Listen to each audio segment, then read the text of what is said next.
Who? Why was that to just get him? Let's see.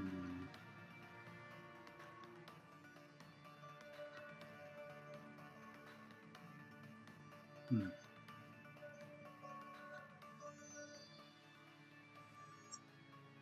Well, looks like it's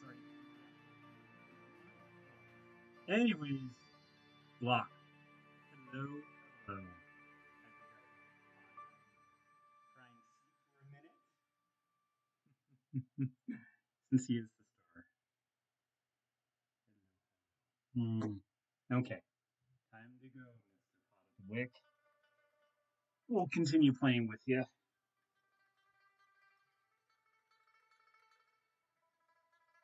Alrighty. Hello, hello, folks. How's it going? Whew. And it would probably be better if I turned on my headphones. Oh my goodness. I'm just so distracted. Pod distracted me by jumping up in here before I started the stream. And yeah, so oh, and now he's curling up in the bed. There we go. Oh yeah, now he's comfortable. Oh, buddies. Okay. I really do want to try to get this erased, though. Let's see. If anyone is about who might know how to, like, erase a message or something like that, because I see those on other professional streams. Obviously, I'm not that professional, unfortunately. I'm trying to be a little bit better, though. Let's see.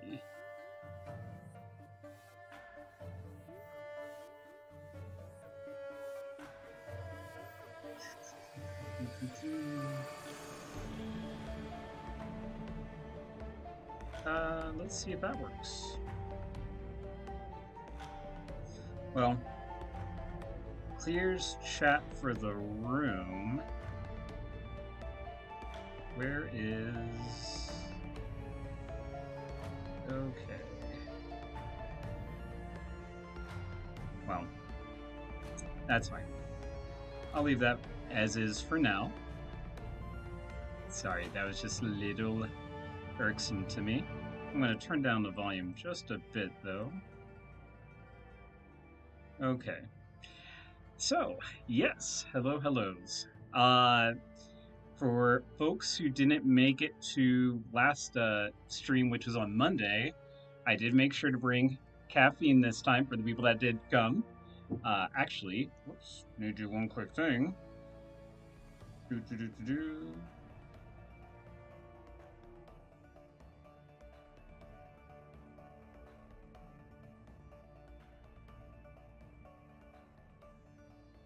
Gonna just do a generalish message.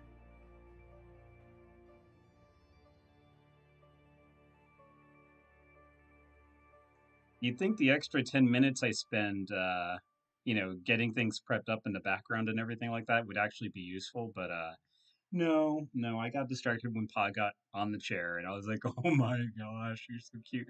And I took pictures, because, of course, I'm that dog owner.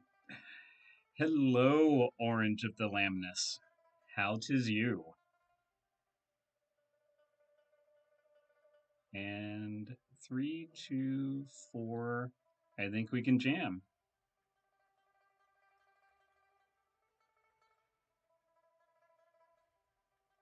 All right, so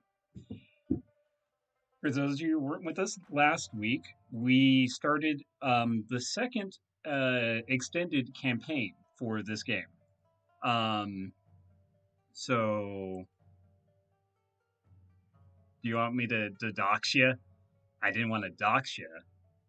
I don't know how. I mean, not like a lot of people are watching, but I will be putting this up on YouTube. So, but yeah. So basically, we started off in flashback mode when the police woke us up and said, "Hello, Mr. Wick. We have questions for you." And I was like, "Oh man, I can't wait for John Wick to come out." But right now, we're dealing with Podwick, uh, which is the doggo. This doggo right here, who is so comfy right now. That's where he stays when I'm working too. So doing my day thing. Um, oh gosh, why do I even bother moving this? Because I know I'm gonna mess it up. Anyways, so flashback mode, we had to bust up a bar to get some artifact that they stole from us. And right when we leave out, these special forces guys gas us, and then we wake up in an impound yard.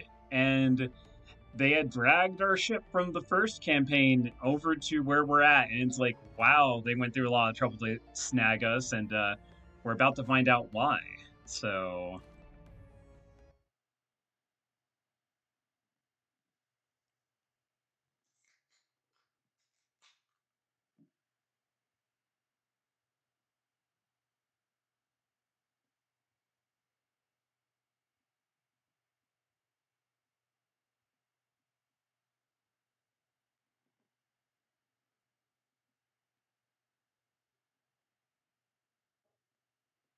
and also for those not in the know, my character is a troll sword mage, uh, which again is like Pod. He is trollish, and he's a fierce fighter when he needs to be, but he likes to hang.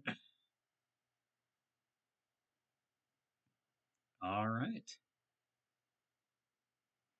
And I love this chair, by the way. Oh my gosh, this is so comfortable.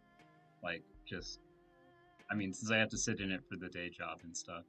So, this is my team right here. Um, and, uh, and this was the yard that we were imprisoned in, and they're letting me out to wander a bit. You guys hang tight. I'm gonna clear everything out because did they leave our weapons on me? Oh, oh, yes, they did. Big mistake. Um, let's see. I see one, two. Is this two guards? Oh, we got this. Well, three right there. Three guards versus us. Oh, we got this. But no, we'll be peaceable. All right, you all hang tight. I got this. And the lady said go straight to the boss's room to, find out why everything is happening. So, of course, I'm going to wander because side questing. Hmm. So, this is looking kind of familiar. I wonder if this is the first area in the very first game where you come in and get off the boat. Hello. Okay, you don't want to talk to me? Fine. I don't want to talk to you either. And this is the RV, obviously. That, golly, what is it? National Lampoon. The trailer. Cousin Eddie. Yeah, that's Cousin Eddie's High Tech Man. Well, I'm seeing a whole lot of hemming in. And this was our boat from the first game. This is where we lived. We got to name it, and I called it the Revenge. Because, we landed in this place, people shot at us and tried to kill us, and it's like, all right, you start it, I end it. And boy, did I end it. Slight spoiler, I took on a god and won because I am that much of a badass. So I don't know what these people think they can do to me because, yeah, once you go god, like, seriously, what else is there? Well, I guess there's not much else I can do besides go to the glowing arrows. The cramped confines of the command trailer are packed to the gills with security-rated tech.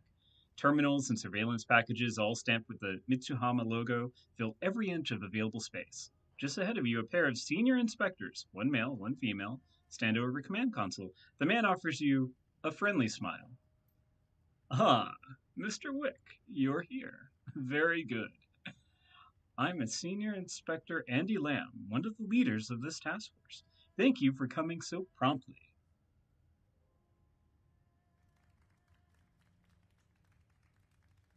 That's weird. Yeah, no, I'm kind of pissed off.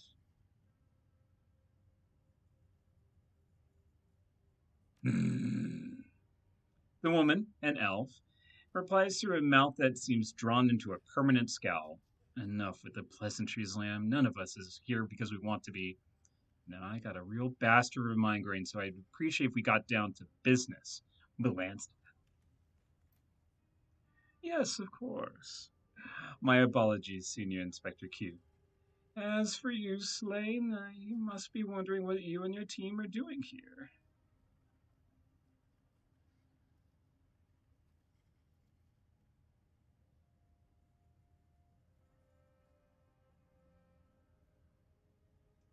Hell yes, I want to know what I'm doing here.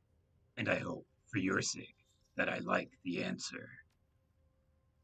Hugh cuts in, rubbing the bridge of her nose between her thumb and forefinger. Long story short, we got a problem, and you're in a unique position to help us solve it. This is a job offer, Slane. We want to hire you.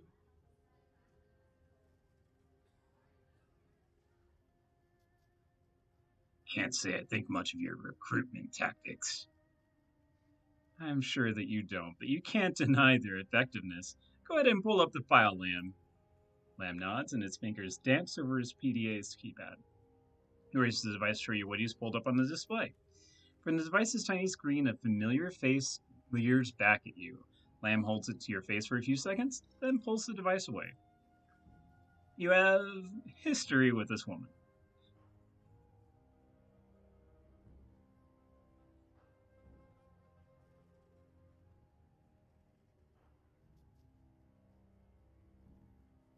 I know her.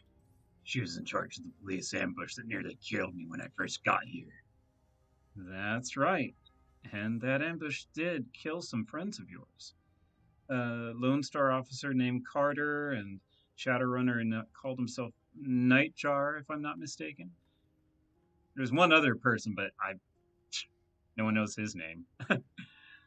Funny story, in the first game, Nightjar was another troll mage, and the our fixer in the first game really liked him, and then I just basically literally took his place. So,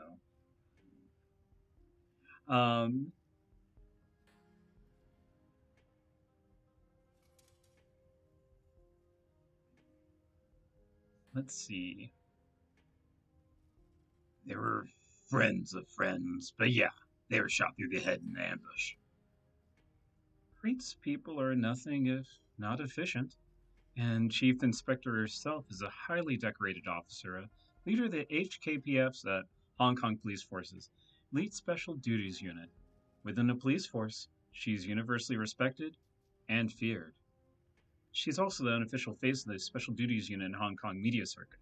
When they need a talking head for a news broadcast, she's the woman they go to. To your fellow inspectors, Crate is a hero and a role model. They go to bat for her without a second's hesitation. Woman has a lot of pull.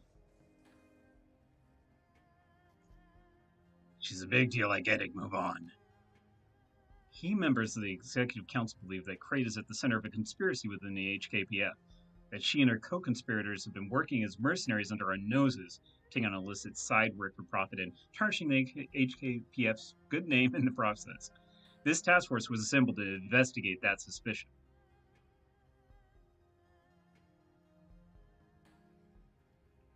They believe that she's gone bad? Gee, what was their first clue? No. Okay, I get it. Tell me where I come in. We'll get into the specifics later after you've had a chance to mull it over for a while. If you choose to work with us, we'll give you a full briefing on the plan. For now, you should know that Lamb and I were the ones who cleared the AVP from your name. We've already helped you in more ways than one.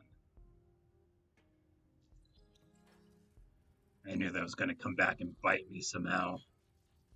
That APB should never have been called on you in the first place. We rescinded it to correct an injustice, not to put you in our debt. Now, We understand that the prospect of working with a police task force could feel foreign to you, and I fully expect that you have questions you'd like to ask. If there's anything pressing that you'd like to know, I'll do my best to answer.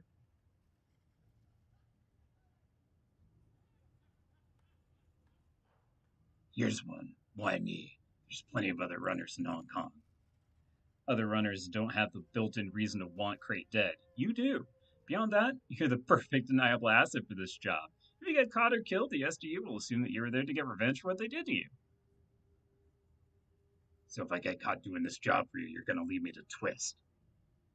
How is that any different from any other job you worked? Besides, what we pulled from you and invest in our interrogations convinced us that we can trust you for this. That's invaluable to people in our position. Excuse me.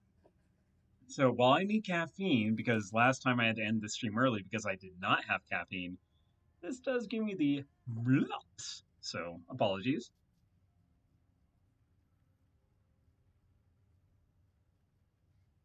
I want to know who I'll be working with if I do this. What are your roles in this organization? I handle the technical side of the investigation, decking, information monitoring, control, surveillance work, that sort of thing. Q is on loan from us is on loan from Mitsuhama Corporate. She's a cop just like I am, but her primary responsibility is safeguarding the company's image and financial interests. So we got a cop and a company woman. Gotta say, it's hard for me to choose which of you I trust less. I hope to change that slang. In the interest of full disclosure, we are both technically Mitsuhama employees. The Hong Kong police force is owned and operated by Mitsuhama. The company is obviously concerned with what's happening here, so they dispatched me to help them lead this investigation. Consider me a corporate liaison and here to bridge the gap between the suits and the uniforms. Sounds thrilling. Pays better than walking a beat. How the hell do you get my boat here without kindly Chang stopping you? What makes you think that she could stop us? The Yellow Lotus is powerful, but we have a navy at our disposal. Navy? What'd you do, attack Hoi? Of course not. We made a token shore for us, and that was that. Kylie Chang doesn't want the Marine Police parking a Sea Panther off the Hoi docks any more than anybody would. As highly as she might think of you, she wasn't about to risk a shooting war to keep us from towing your houseboat. Tell me this impound lot is located. I want to know how far from home you've taken me. We're nearer to Aberdeen than we are to Hoi. That's about all you need to know. Secrecy is one of our most important tools for survival, Slane. We can't give you an exact address. Yeah, that's not going to happen. I'm done asking questions, so what's next? What's next is that we let you go for now. Take some time, think it over, and come back when you're ready to seal the deal. After you've accepted, we'll go into the details of the run.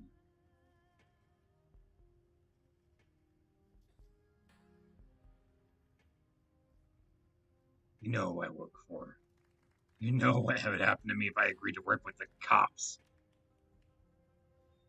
It's very much in Yellow Lotus's interest that this issue be taken. Oh my goodness, rating. Hello, Coos. Hello, Doofish. How's it going?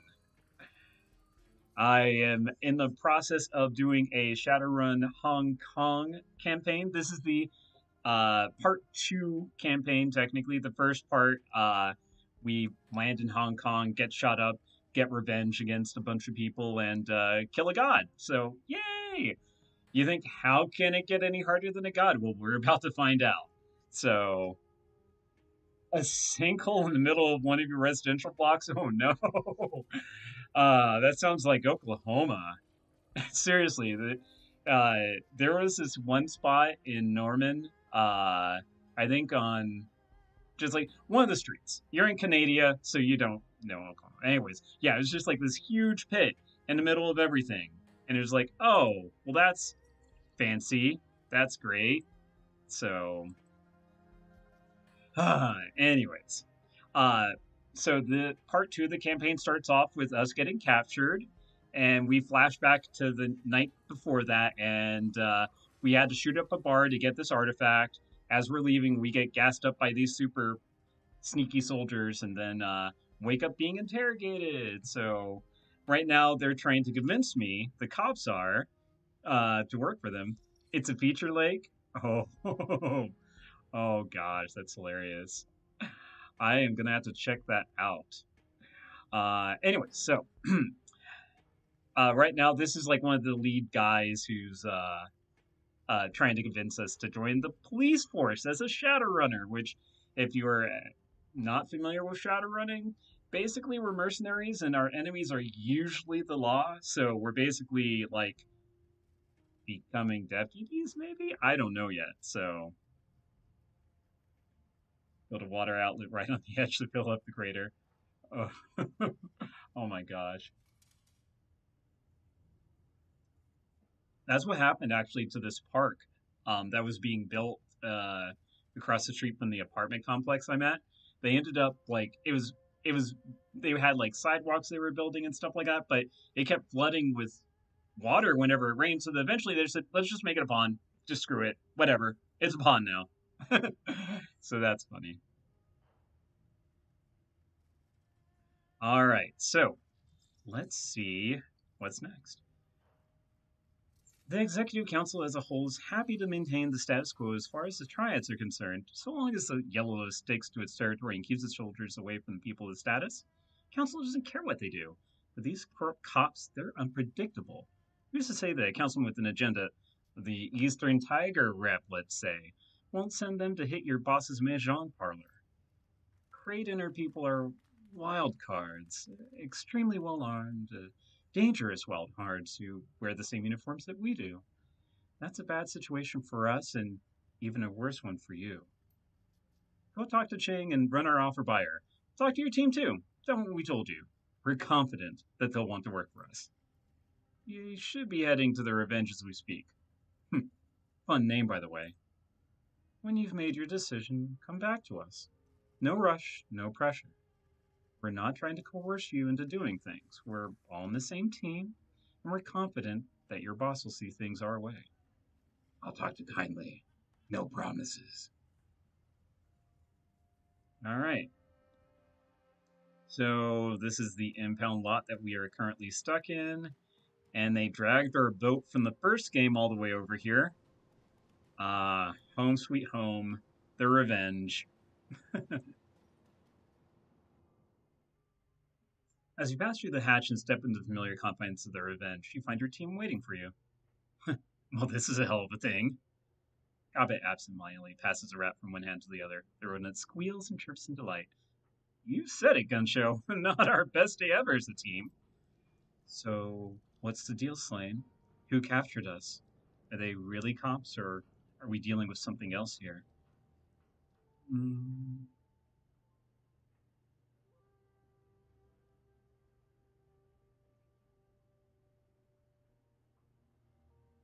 mm.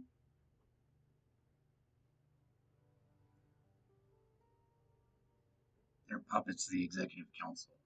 Technically HKPF, but closer to wage slaves than real detectives. Knew it. This whole thing of the HKPF stink all over it. They can dress up however they want, but at the end of the day, a cop is a cop. So what does their task force want with us? Did they pitch their agenda to you?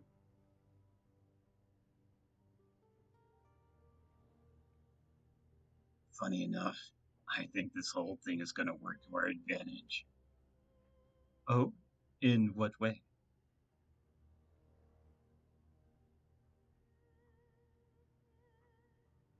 Remember the ambush that killed Carter, Gutshot, and Nightjar? You want us to take out the people behind it. Well, that is interesting. If that's what they want, you won't hear any arguments from me. Or me. As much as I hate getting jerked around like this, the prospect of getting some payback for Nightjar is awfully enticing. What'd you tell him?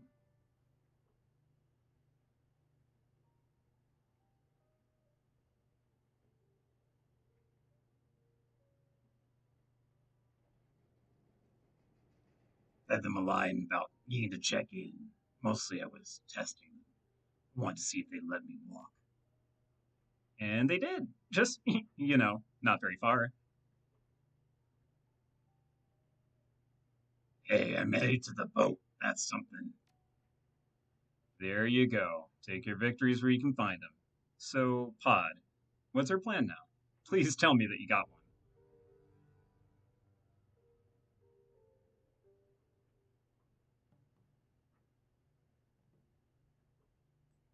Call up our fixer and tell her that we're bringing her a job for once. Okay, just don't be too flippant about it, okay? I mean, she's got to know that the cops have seized her revenge. She probably watched them tow the boat away. She's already going to be wondering why that happened, maybe jump to conclusions. We don't want her to come to the wrong ones. No time like the present. You tap Kindly Cheng's personal comlink number into your PDA and hit the send button. A moment later, the old woman's face appears on the screen. Slain, a pleasure to see you, dear. I have been worried sick. She swills something the color of rotten plums out of a highball glass. Now, would you kindly tell me where the fuck you've been? Um,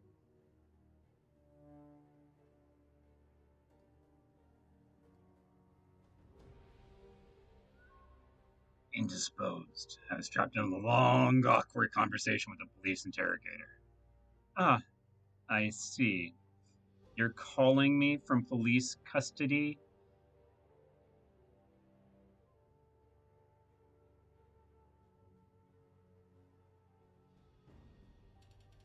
Hmm. Rotten Plum sounds like a baller lipstick. Ooh. Ooh. Actually, maybe that's. Is that maybe the color? I don't know. They had a mage poke around in my head, Oni Chang. My calling you is going to make much of a difference. They scanned you? How disappointing.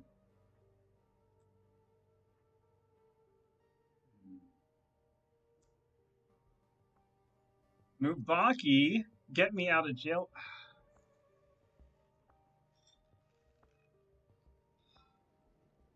Yes, I see it, Mubaki. Jeez, I see your message.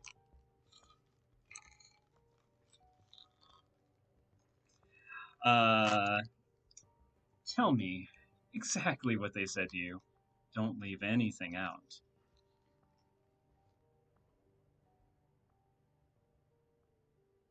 The people who have me aren't HKPF rank and file. They're working directly for the Executive Council. The leaders of the group are called Kuyu and Lam, Onisheng. That's what the sergeant at holding pen said. They're senior inspectors. Those won't be their real names, dear. Not if they're letting you contact me like this.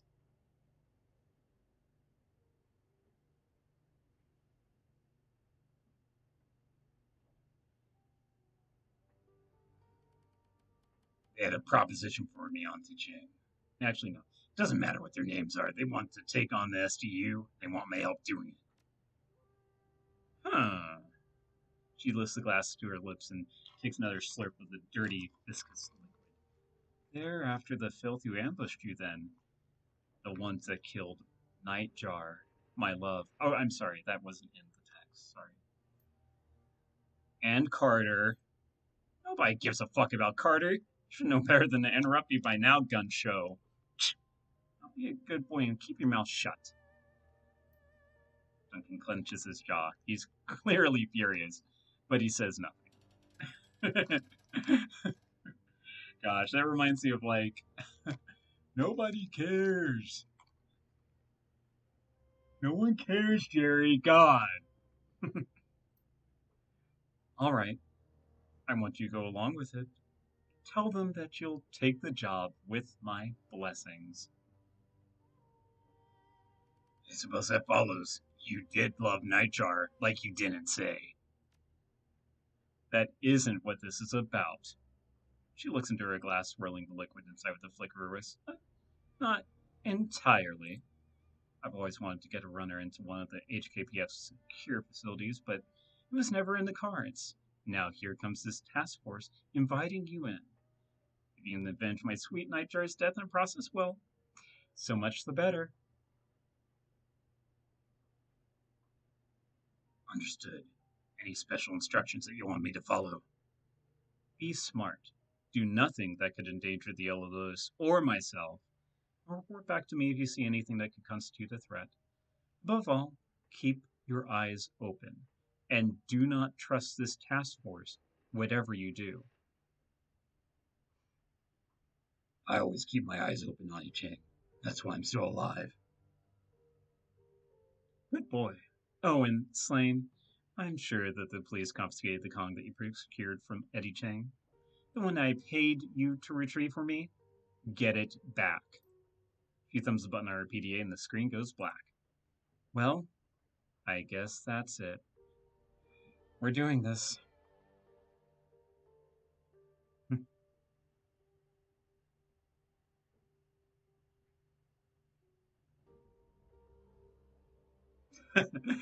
Oh gosh, if I was playing the other run where I killed everybody, including my team, that's what I would choose. But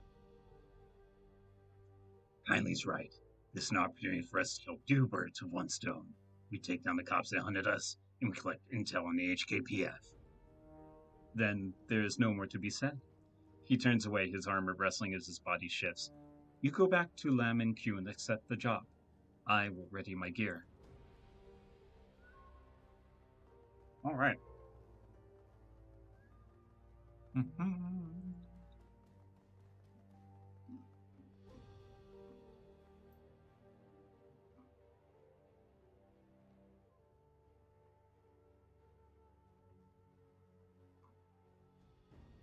Sorry for eating during stream. I know that is foreboding. All right, we have a new message. Vid of getting better. Oh, yeah. So, depending on which run you do, this. Oh, anyways, I'll explain there. A grainy video feed pops onto the screen. The smiling face of your adopted father, Raymond Black, fills the frame. He looks tired, but stronger than you remember him. The flesh of his cheeks is firmer, his skin less sallow. Returning to Seattle appears to have done him a world of good. Pod, I hope this message finds you and Duncan well. I wanted to let you know that the treatments and therapy seem to be working.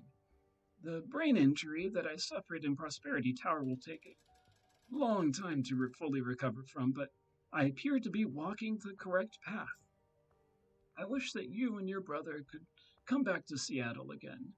It feels like we've left so much unfinished with you in Hong Kong and me here, a half world away. He looks away and the smile drops from his face. His next words are choked with grief. It's my fault that you were condemned to a life in the shadows. You went to Hong Kong to help me, and it will cost you your freedom. That is a burden that I will carry until the end of my days. Forces a weak smile into his face. My apologies. I did not intend to make you sit through an old man's maudlin ramblings. And now I'm afraid that I must go. It's time for another of my treatments. They've already cured my stutter. Let's hope that they can do the same for my melancholy mood, eh? Take care of yourself, Pod. You and Duncan both. I'll message you again when I can. Until then, keep safe and do your best to stay out of trouble. Goodbye. The message ends, returning you to the menu. Every time I say Pod, by the way, he just kind of goes,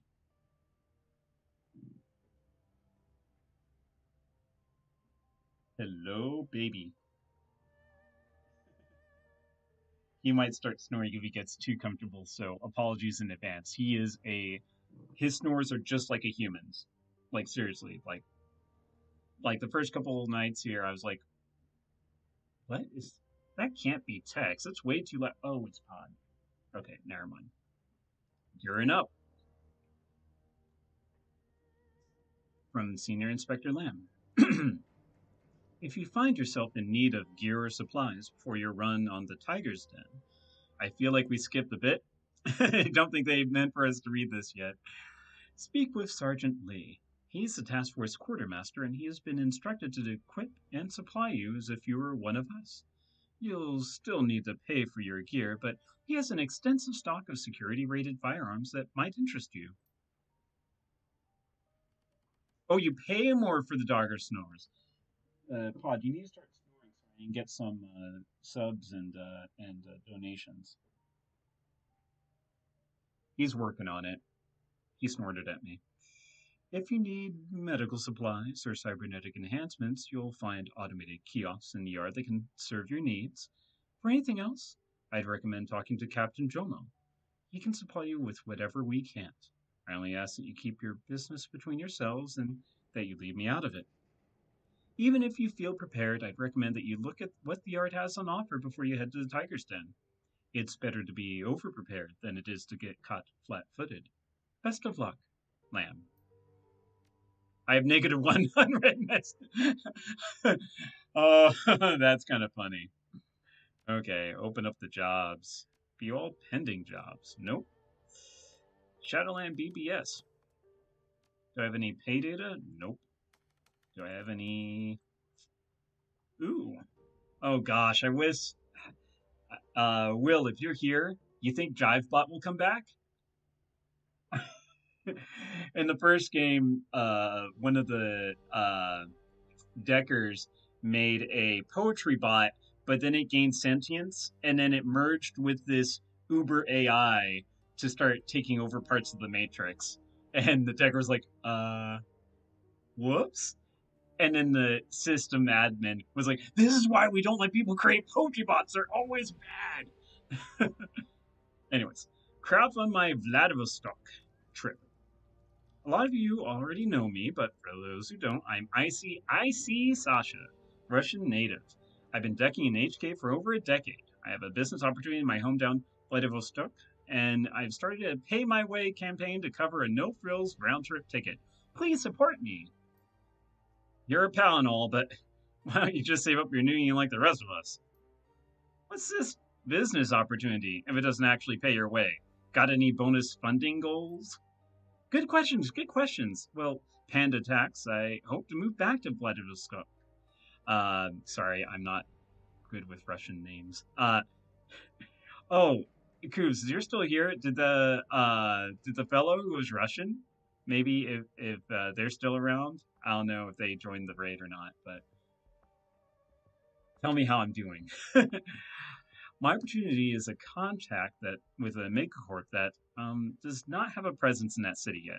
But if it works, it will be a very good for my contract and very, very good for me. Bonus goal would be a one-way ticket to Vladivostok. Sold. I'd be delighted to spread the word to everybody, and I mean everybody I know. Transferring creds now. Oh, gotcha. I see you're not skipping town without clearing your mahjong debt to me, are you? It's another one of my bonus goals. I'm paying you a visit, I see. Taking mystery boxer sale. I've got a mystery item secured in a metal alloy casing, freshly liberated from Yamatetsu warehouse. It wasn't taken before, but it is now. Since it survived a bumpy motorboat chase, I figured it's safe. Since I don't have the entering chops to liberate it properly, it's going to the highest bidder. So it could be a beyond bleeding edge biotech prototype, or it could kill you. Have I got that right? If you don't like it, don't bid. I do this all the time, man. People love surprises. It's fundamentally no different from a grab bag. Except for the possible death part. Seriously, here's flunk down Nguyen on unidentified stolen goods.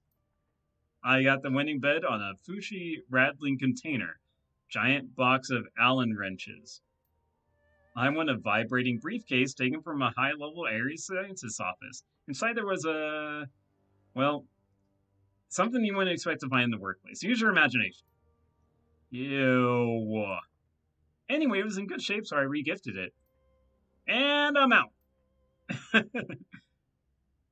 Looking for romance. Wiry, handsome, expat male.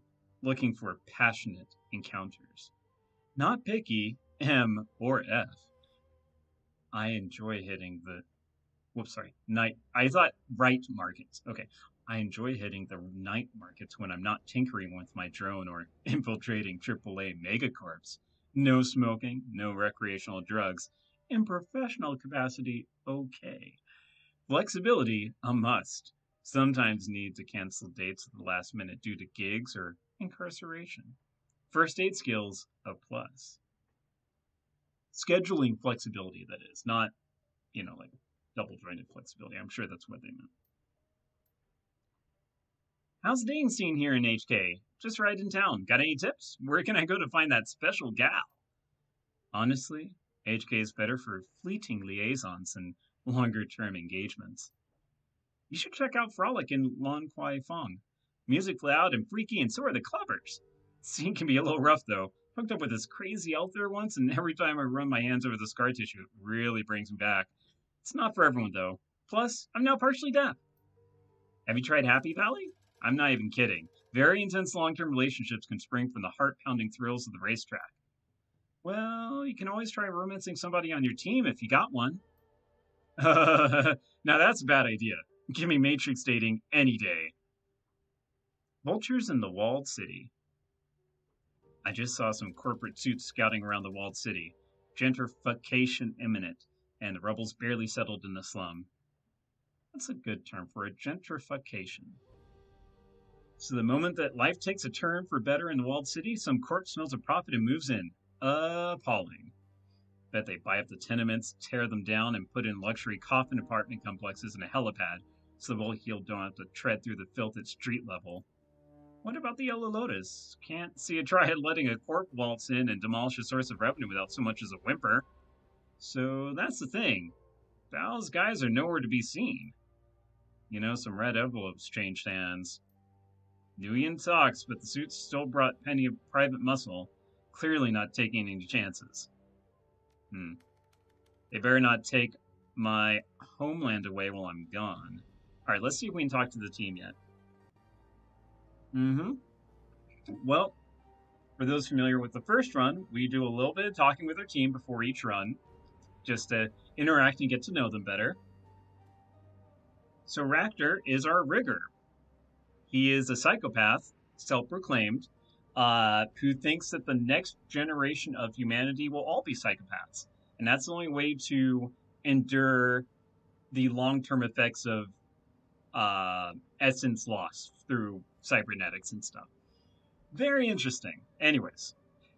Well, my friend, an interesting turn of events to be sure. It's not every day that we find ourselves the victims of kidnapping. Tell me about it. Can't say that I'm a fan. Nor am I. Under any other circumstances, Koshé would have already torn out our captors' spines. But Kylie Cheng wants revenge on Crate and dirt on the Hong Kong police force, and so we must play nice with these people, however distasteful we may find it to do so. Cheer up, Raptor. I'm sure that we'll have an opportunity to get some payback after the job's done. Let us hope so, my friend. A slight such as this cannot be left unanswered. Now, is there something that I can help you with, or are you here for a friendly chat? What'd you think of that last run? The run itself was fine, I suppose. Simple and straightforward with minimal complications. In truth, it was nothing to write home about. You already know how my feelings on how the job ended, and the predicament that we now find ourselves in. He taps the end of his cigarette against the workbench, scattering ash over its surface. But who knows?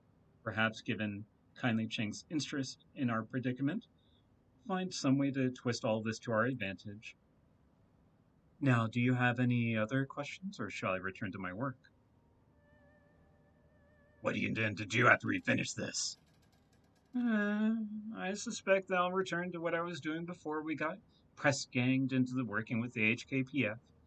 I'll Shadowrun for funds and entertainment, and spend my spare hours working on and refining my mechanical counterpart. Koshé scurries forward, and Raptor rests his hand on the drone's chassis. The drone rubs up against his leg like a dog, light glinting off the smooth contours of its hardened body. Always a work in progress, don't you know? How could he not be?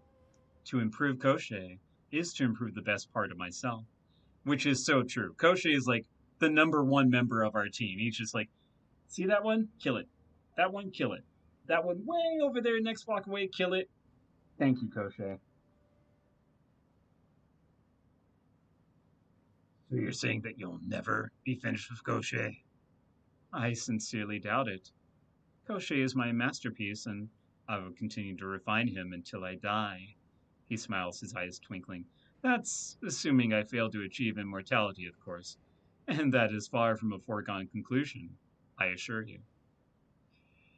Know what I mean, Orange Lamb? Wink, wink, nudge, nudge, eh? What about you, my friend? Do you have any grand ambitions to share? If so, share them. I'm all ears.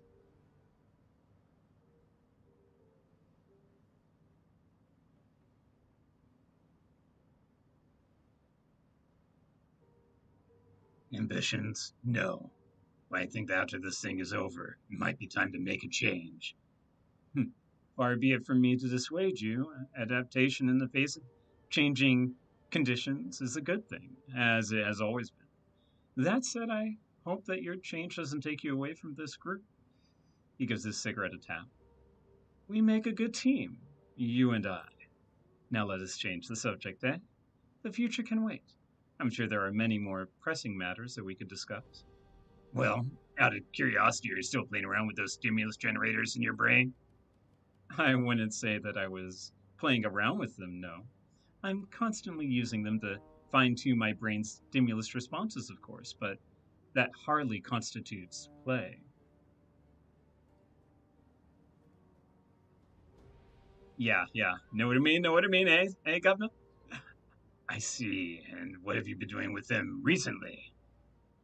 For the past week or so, I've been experimenting with synesthesia, training my brain to associate certain colors with certain tastes, sounds with touch, that sort of thing. He snaps his fingers. You hear that? Just a click, yes?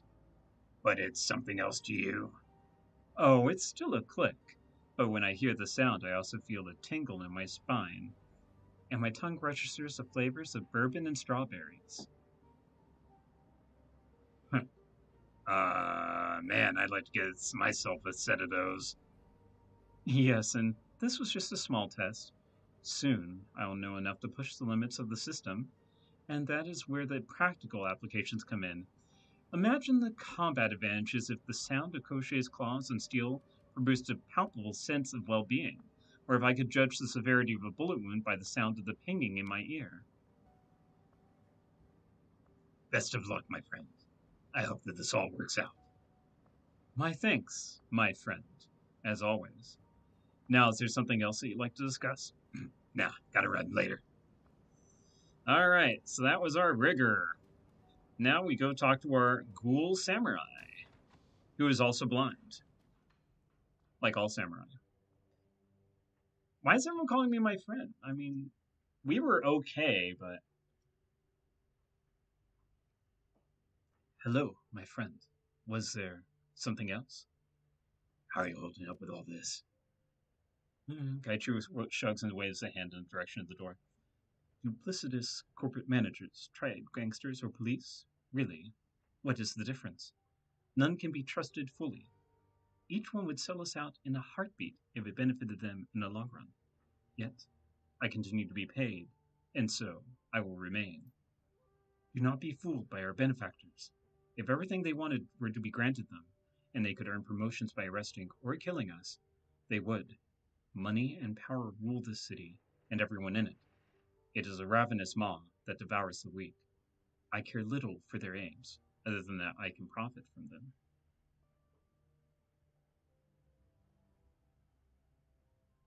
He wasn't around for Crate. I'm not a fan either, but at least it's work. Yes, that it is. My only concern is what will happen when the work runs out.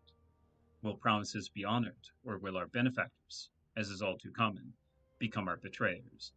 Which is what happened to him. He was working for government, and then they basically turned on him and tried to kill him, which is where I came in because I was the one paid to hunt him down. I'm like, You're a good guy. You want to go kill the people that try to kill you? High five. Ghoul lifts his chin, taking a deep breath in and through his nose. Will you go? I will follow. My only counsel at this time is to be cautious, watch your back, and be prepared to have a way out. What do you think of our benefactors? I wonder if they did not overstate the danger of Crate in the Specials Duty Unit. I do not fear much, especially not a SWAT team. I believe that they are overstating the danger that she posed to us during the riots. Certainly, she is dangerous, but then so are most of the enemies we have faced. Consider it. We thwarted a AA corporation, survived a police APB, and stared down a god of death from beyond the depths of known astral space. The SWAT commander seems to pale in comparison, don't you think? As for our benefactors, keep your eyes open. For all of her foul-mouthed posturing, I have admired Kindly Cheng's insistence that we trust no one but her. I do not trust Q or Lam. Lam's enthusiasm is cloying and false. Q is a corporate soldier, and would no doubt execute us without a second thought if she were ordered to. If they try anything, you'll handle them. So long as we can free the Revenge. They've chained it down fairly well. It would sink quickly if attacked. Keep your eyes open. That's all I am saying. What do you think about the last one? Try fusing through a riot to retrieve a jade artifact for a triad boss? Please, invent a time machine and tell me if several years ago that my life would be this way. I would have laughed in your face, and then been made to look a fool when the prediction came true. I could have used that manner of reality check, I think.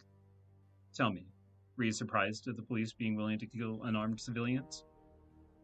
By the way, this game was made in 2015. Social, political commentary.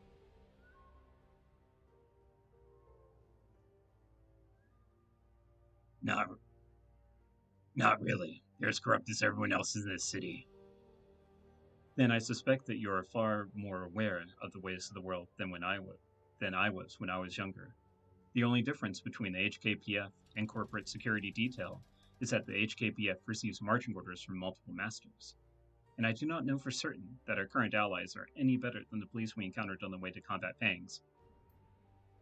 If that is why you felt compelled to come to the defense of the civilians, I want you to know that I understand, but I do not agree. We are killers and criminals, and as much as we might try to do the right thing, there is an inescapable fact of our lives. We kill people to accomplish the goals of others. The line between us and the SDU is much thinner than you might like to think. Excuse me. Was there anything else you needed? Did I just ask you that? Yeah. Okay. Boop, boop, boop, boop, boop. Later, got you. Alright. A few more people to talk to, and then hopefully we'll be on our way to the run.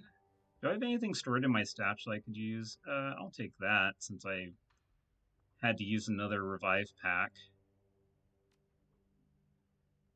Alright.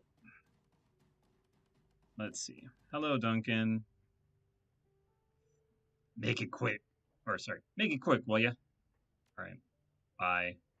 Yeah, we never really got along in the first game. So, even though he's my brother, I never took him on any missions. I was like, stay home. Alright, Isabel raises her visor. What's up? Ever play any video games on that monstrosity of a terminal? Fuck no. The octopus isn't for games. And besides, I have better things to do than fight make-believe digital enemies. Fighting real digital enemies is way more satisfying. You've never played a game on an octopus? Not ever? Not a video game? No. Like I said, I'm not a fan. That's gotta be something. If you could play any kind of game right now, what would it be? Hide and seek. You go hide, I'll stay here and count. To 1,000,000 in binary. Killjoy. You asked. What'd you think of the last run? We really botched that one, didn't we? Literally walked right into the cop's hands. She clucks her tongue, the regret plain on her face. She doesn't bother to hide her sarcasm. Couldn't have imagined a better outcome.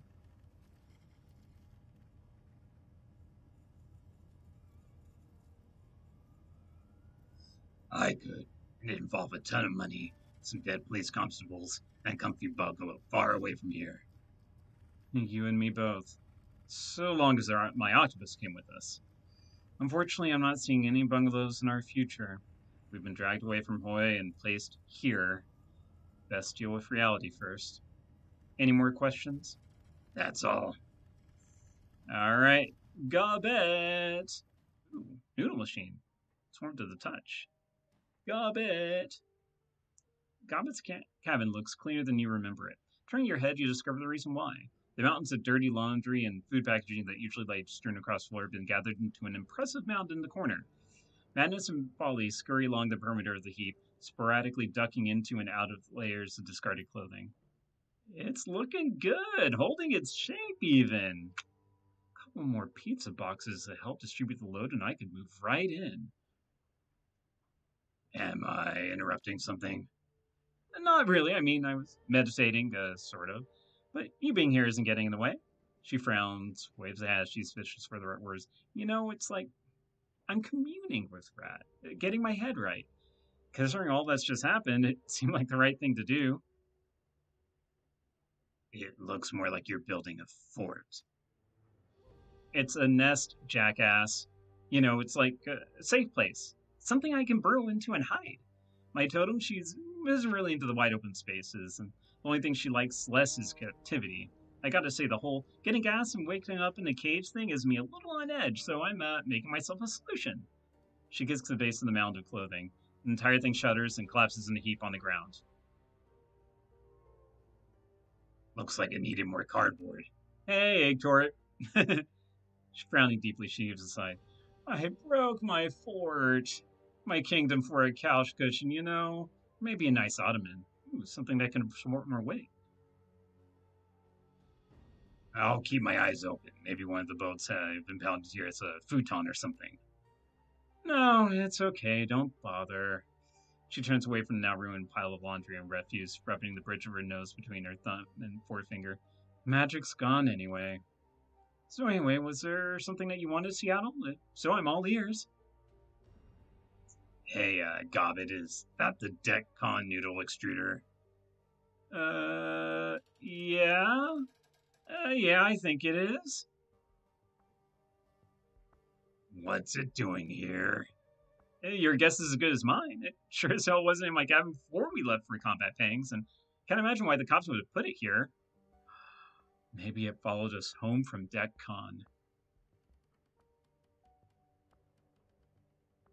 So, actually, funny story, in the first campaign, when we're at DECCON, everyone's in line for this noodle thing, and it keeps on dispensing noodles and stuff like that. Even though, like, the people who are running the convention are like, we didn't authorize this vendor to be here. We unplugged it. It's still making noodles. It's possessed, isn't it? And then the guys who used to run it said, yeah, don't mess with it. Just let it be. It just comes every year, then disappears after the con's over. Just let it roll. I would love one of those. I'd go for some noodles. Fire the thing up and make me a bowl. I don't think we can. I tried pushing the buttons and nothing happened. I think it's waiting for something. Waiting? For what? I don't know, right? I don't know. Let's just change subject, okay? Maybe if we ignore it, it'll go away. How are you doing with all of this? I don't know. Not as well as can be expected, I guess. How about you? How are you dealing with it? You got it worse than any of us, with a magical torture and your knight locked in a box and all. Don't worry about me, Gobbet. I'll be fine.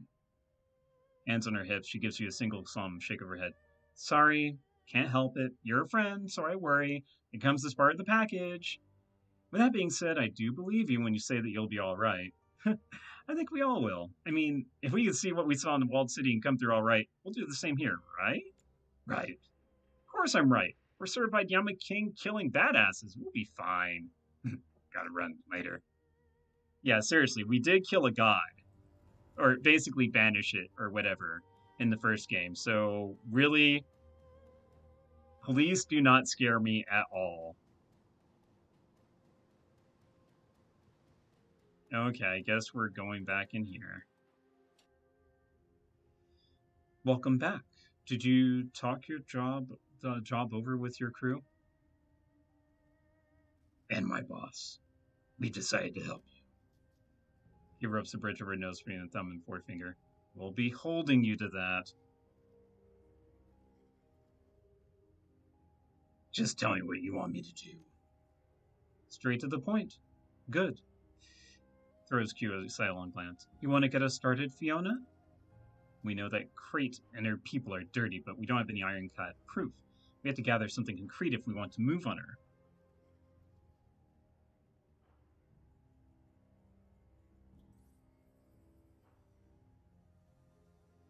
Yeah, don't ask stupid questions because I would have already thought of that. Got it. Keep going. Lamb acquiesces with a nod of his head. She's right. What we need is tangible evidence of Crate's wrongdoing. Financial records, written communications, video feeds, that sort of thing. We know where that proof is being held, but we can't get into it without tipping our hand. That's where you come in.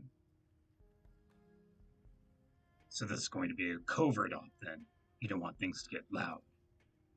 Personally, I prefer if you didn't lay waste to a police station, though Senior Inspector Q may beg to differ on that.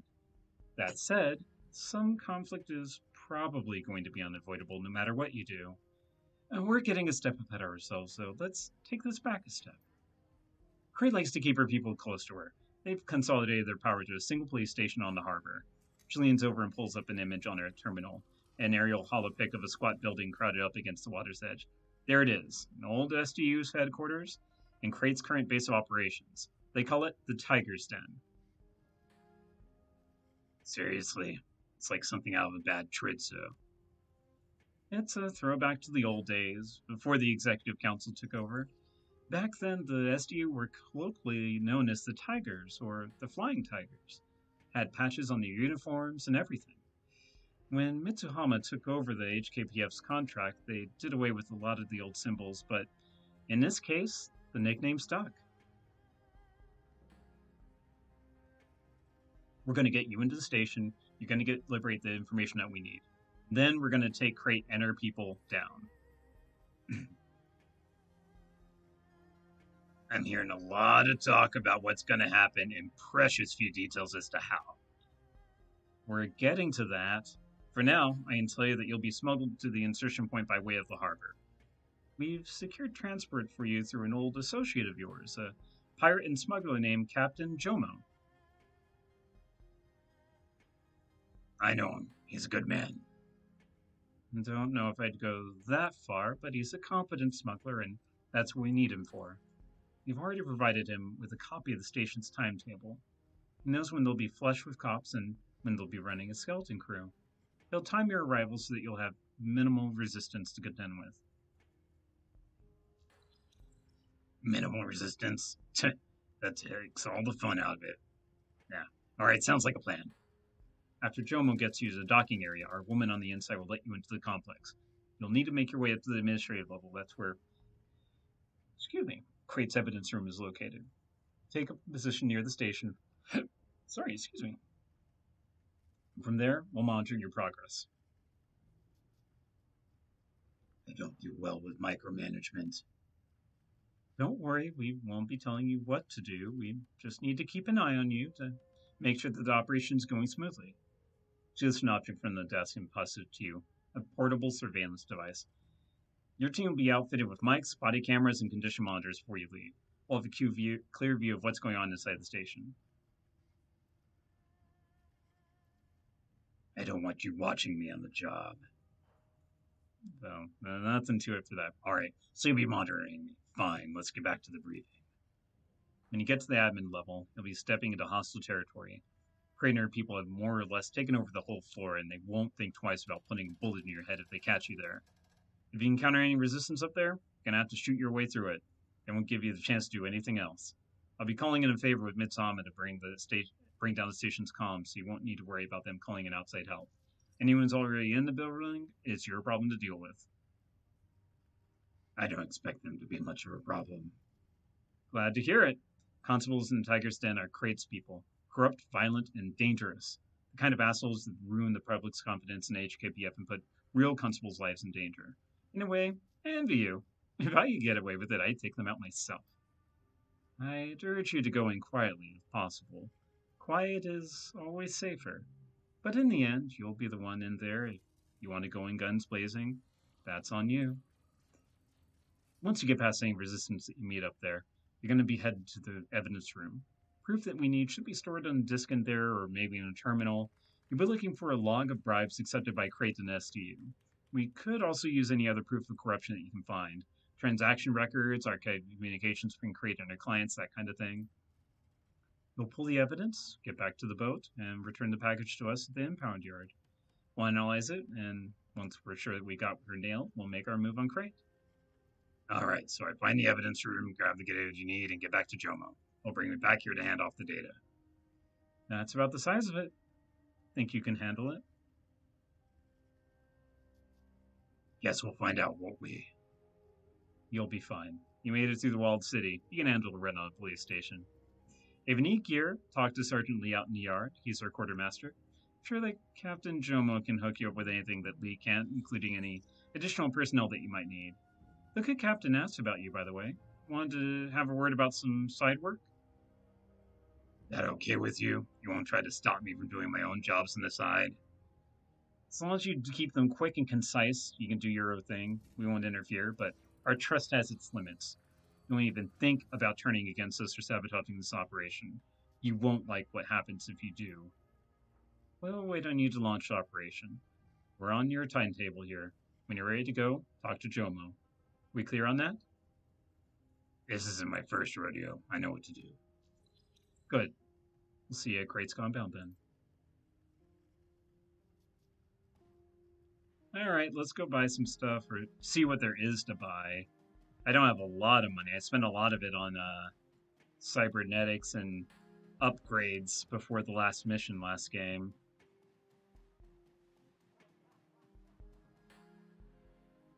The task force quartermaster looks disarmingly nondescript in his standard issue uniform. His posture is rigid, his spine ramrod straight. He watches you with the eyes of the color of wet clay. The corner of his mouth curls into a smile.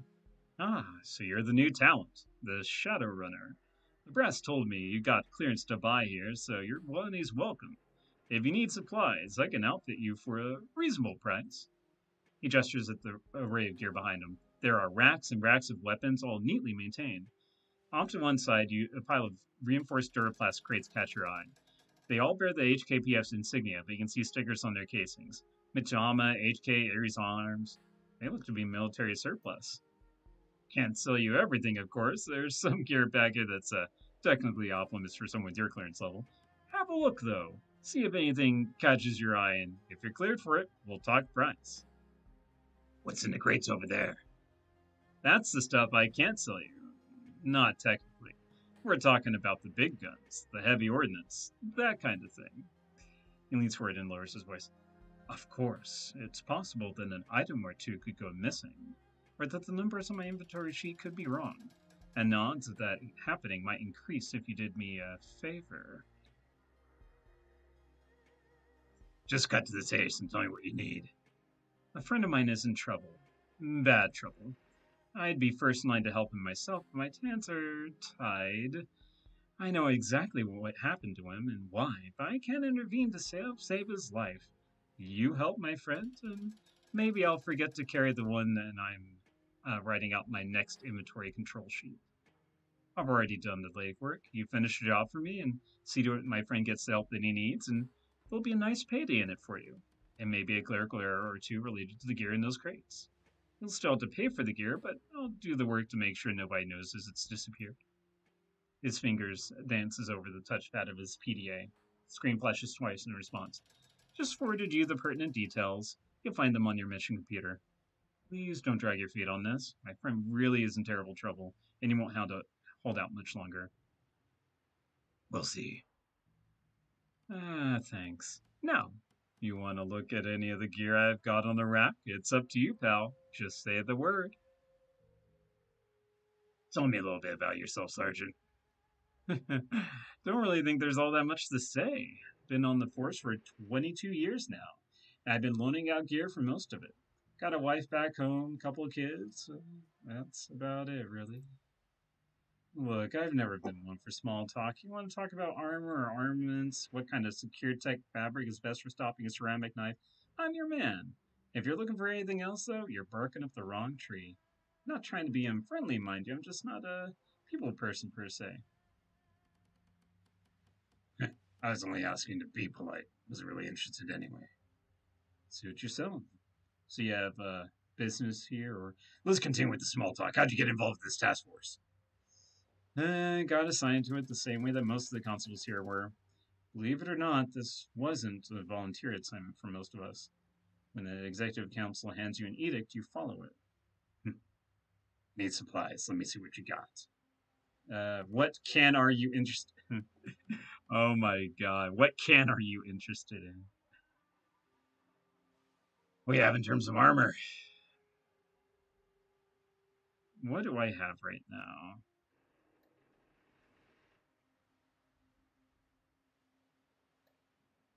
I don't know what armor I have. I wish I could see what these look like.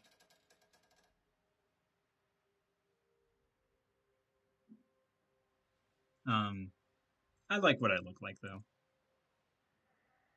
Yeah, let's see. Here are magic items. Let's see.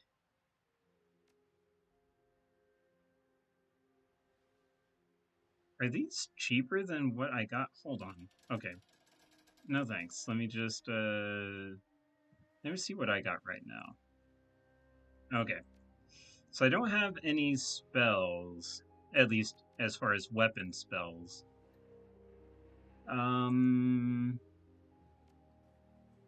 Okay, no, I like that. So I'm gonna see if he has any.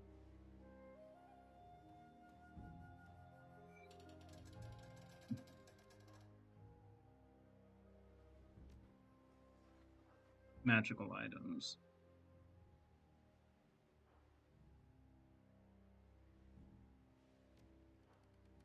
Let's see. Yeah, I won't be able to get those. I'm already maxed out on spells anyways. Mana bomb. Yeah, I think I'm good.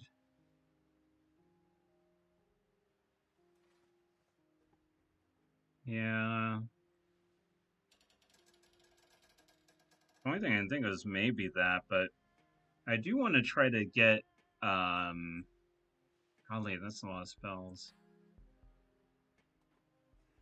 Ooh. Yeah.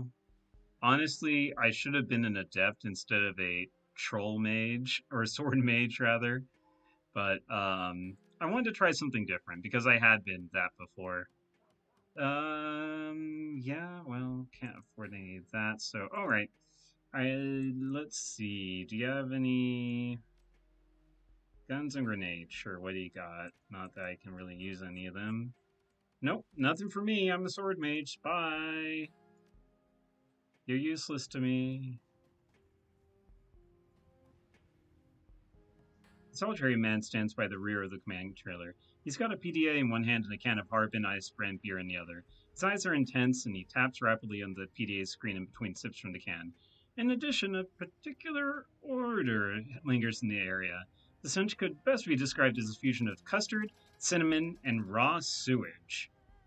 1 second, I'll be right with you. Gotta finish checking my fantasy urban brawl stats. He continues to tap away for a few moments and slides the PDA into his hip pocket. Draining his beer, he crumples the can and tosses it into a nearby bucket that's already overflowing with empty bottles. There we are. Now, what can I do for you? What's that horrible smell? Durian? You want some? He snatches a plate of food from the chair next to him, holding it out towards you. The fleshy blobs of yellow pulp are definitely the source of the stench. As the plate gets closer, other smells assault your nostrils. Cheese, raw ethanol, rotting onions, raspberries, among others. Are you? You know what? Sure, why not? The fruit pulp is both sweet and tart, with overtones of stale rubber and old sweat socks. As the pulp slides down your throat, you feel a curious burning sensation. It's like you've just swallowed a shot of grain alcohol, but the aftertaste is a great deal like custard. It's a wholly bizarre experience. There's nothing like dairy in the whole wide world. It tastes amazing, and you can use it to make so many different things. Crepes, pancakes, gelato, donuts, you name it. Shame that Q and Lamb don't like the smell. That's why they sent me out here, so I was stinking up their trailer. Gee, I can't imagine why. Some of us just have more sophisticated tastes than others. So who are you? You don't look like a cop. I'm not. But then again, neither are you. We're in the same boat. Freelancers that Lamb and Q need to get their job done. Now, I know what you're going to say. Working for the cops is strange for a freelancer, right? But I figure it's a steady paycheck, so why not take the work when it's offered? Plus, it's safe here. It's not like I'm going to get shot hanging around this impound yacht. So what is it that you do for them? Decking, mainly. I guess that the Wonder Twins couldn't get any stay-at-home decking support without raising a red flag to create their people, so they opted for an off-the-book solution, namely, me. Name's Levick Stoles, by the way.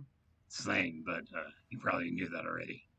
Yeah, I know who you are. Q and Lamb have been keeping tabs on you for a long time now. Longer than I've been here, anyway.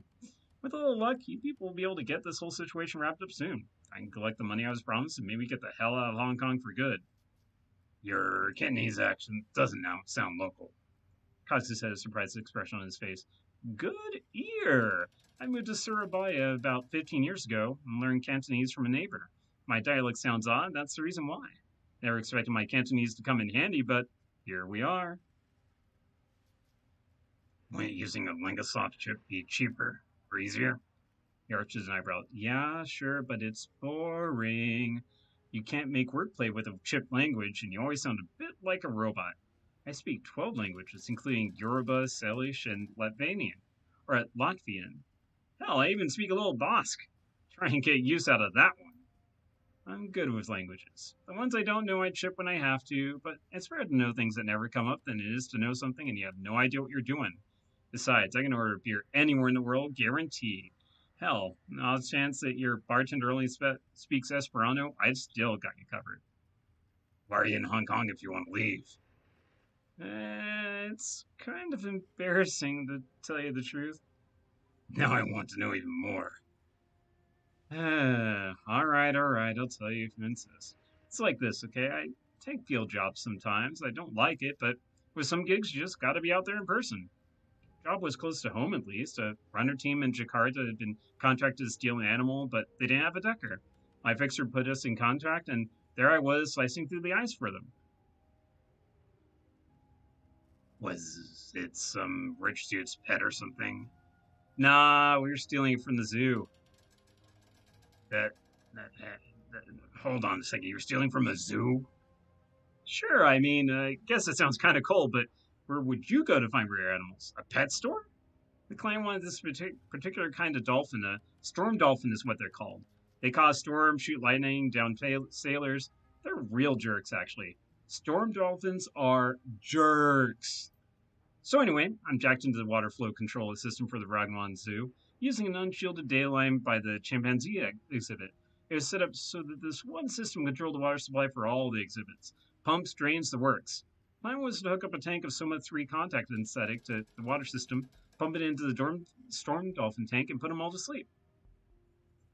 Why not just put one in a bag? And have a pissed off weather controlling dolphin shooting lightning bolts everywhere? No thanks. We didn't want to light up the sky with a cetacean rendition of Thor storming Jotunheim. Golly. Mouthful. So everything's going fine so far, yeah? I've hacked the injection system with the zookeepers that the zookeepers use to keep the water within acceptable pH limits for each tank, and Soma 3 is going to get piped in. What I didn't realize was that the chimps had broken up and had been getting more and more annoyed that I wasn't paying them any attention. They've been throwing stuff at me for a while. Sticks, bits of bark, stuff like that. Or as I'm about to start the Soma 3 pump, one of the chimps nails me in the head with a damn rock. Worse than that, When it hit me, it broke my cyberjack's lead off in my jack. Oh. Ouch. I'm shocked to hell and back. That isn't the half of it. Since I was halfway through starting the pump sequence when I got dumped, the system thought I'd given it a half-finished command. So what does it decide to do? Decide that I wanted? To clean the dolphin tanks, of course. So it up and opens the service hatches on the sides of the tanks. Where do those empty out? The walkways, where the team was waiting. Don't ask me why the tank drained into the walkways. It seems like a terrible design decision. So the rest of the team is suddenly bowled over by a flood of seawater and pissed off, man-hating lightning whales. They came streaming out of that tank like a bunch of rubbery Valkyries, chittering and squealing into high heaven. All the while, they were blasting the hell out of everything with lightning. Suffice to say, the debacle was not subtle. A mercurial laser show probably would have attracted less attention. Within minutes, the cops came screaming in to investigate reports of gunshots and strange lights in the sky, and I'd bail out of there as fast as I could. I swear that those storm dolphins were laughing at us too, even while they were flopping around on the concrete. So, team pissed at you? Everyone's mad at me. Team thinks that I screwed them over. All the storm dolphins got killed, so the police want me for that. And Klein wants me dead because I cost him his medicine. Sometimes at night, I still hear the squeaking. Gives me chills. See you later, Levick. Try not to break into any more zoos. Yeah, and good luck to you too. Yikes. Bad luck indeed. Alright. Massive titanium chamber with wire-reinforced windows looms over you. The machine itself is cold to the touch. The chill seems to be emanating from the assembly area within. Through a machine, a holographic display provides a 3D view of the cyberware packages that are available for installation. No thanks, I'm a mage. I don't want to ruin my essence. A long surgical bed, illuminated in blue, extends from the kiosk. At the foot of the machine rests a bright digital interface accompanied by the universal medical symbol. The video demo on the kiosk's various medical procedures stops as it senses your approach. The screen switches its display to a generic reading. Automated blah blah blah, patient recognizes male, churl, adult, pod of the Wick. How may I serve you today? Choose options marked automated procedures? The red smiley face suddenly turns to a sad frowny face. Scan results show no internal or external damage that requires emergency medical attention. Medical supplies. Let's see. Geez, I don't need any of those. Alright. Not yet, anyways. But also, I want to see, where is Jomo? Jomo's got to be somewhere around here.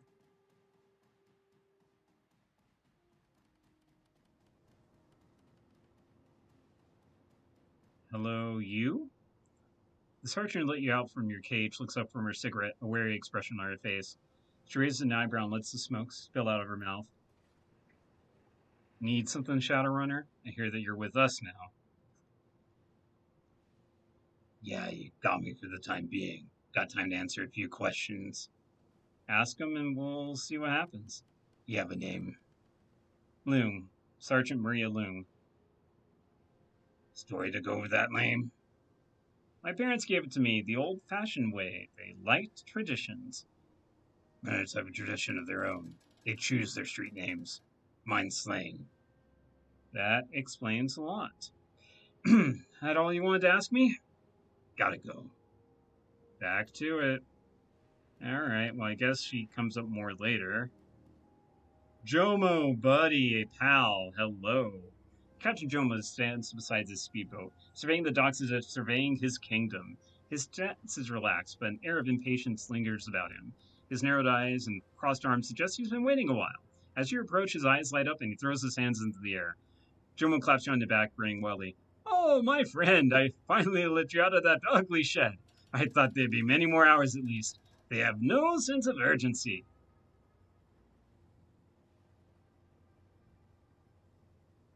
Oh, it wasn't so bad. A little nap, a little chat, some mind rubbing. Just another day at the office. That is why we are friends, Slane. No matter what the situation, you keep your sense of humor.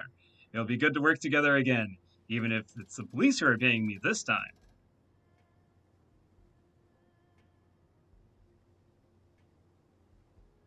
Hopefully we can both make some money while we're here. Music to Jomo's ears. If they wish our help, they must grease the wheels with Joss. And my wheels are rusty indeed. So, my friend, how can Jomo assist you? Do you need a ride someplace? If so, say the word and we will be off like a typhoon. Or perhaps you're interested in the contraband, Goods of the sort that your uniformed allies will not provide. I have all manner of unusual things for sale if you have the Nuyen.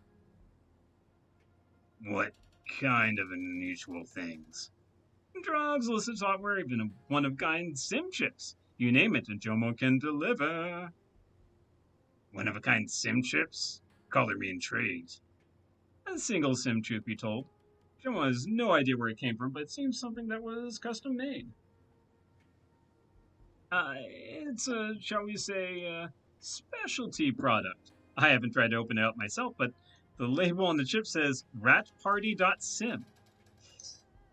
I do not know who would commission such a thing or why, but I will give it to you for 50 Nuyen. Surely it's a bargain at that price. The mysteries of the rat party is surely worth such a paltry sum. What the hell? Why not? Give me the chip. I'm sure it'll go right in the hands of Gobbit the rat shaman. Very good indeed. You never know when you'll need one of those, yes? Now let us speak of this no more. How else can Jomo help you? Say the word and I will accommodate. Let's see what you're selling, Jomo. All right. Let's see.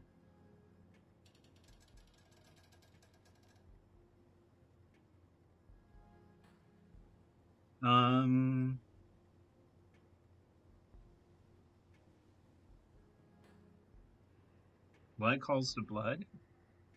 Oh, dang. Whoops. Nope. I can't do it because it requires chi casting. Chi casting, chi casting, chi casting. I I know this does more damage, but my sword is actually magical, and it can hit. I can use lightning. I can make it shoot lightning like a Mjolnir. I don't need Cyberdex. I don't need any of drugs. I don't need any of the drugs. Nah, I don't need any of that. The senior inspector said that you were looking for me earlier. What's on your mind? Of course, of course. I have a friend with a bit of a problem. His excuse me, problems involve a family member, megacorps, and stubborn guards with guns. He asked if I could handle it, but I'm a smuggler, not a Shadowrunner. You, however, fit the bill nicely. I don't want to repeat the details here. At least don't need to know. Jomo slips the PDA out of his pocket and taps at it. Here, I've sent you the details. Should be on your computer already. Look it over and let me know if you're interested. That's a hell of a speedboard you got there. Thing of beauty, isn't she? With Jomo at the wheel, the drunken mistake can outrun anything on the South China Sea. The, drunken mistake, huh? How'd you get her name? Well, her former owner was a Fuji executive, a bloated cranker of a man drunk on power and British gin. He took this fine vessel on a one-man pleasure cruise, blundered to Yoho Joa waters, and stalled her out. I came upon him, drifting helplessly, crying for help against the roar of an uncaring sea. You're a pirate. I think I can put two and two together. I did not kill him, if that is what you're thinking. Jomo is not so heartless as to kill such a pitiful specimen as this. Naturally, I helped the pulse oil into my safe, seaworthy dinghy. Then I crossed over the beautiful machine that you see, restarted her engines, and the rest is history. I named my prize the Drunken Mistake to commemorate that fateful day, and this is salute to her former owner. May he live a long, besotted life wherever the tides may have taken him, and if the waves dragged him down before he saw land again, let him drink forever in the afterlife. See you later, Jomo.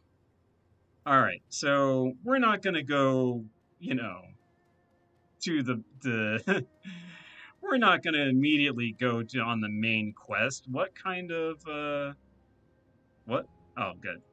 What kind of RPGer do you think I am? Come on now. All right, let's take a look at our jobs.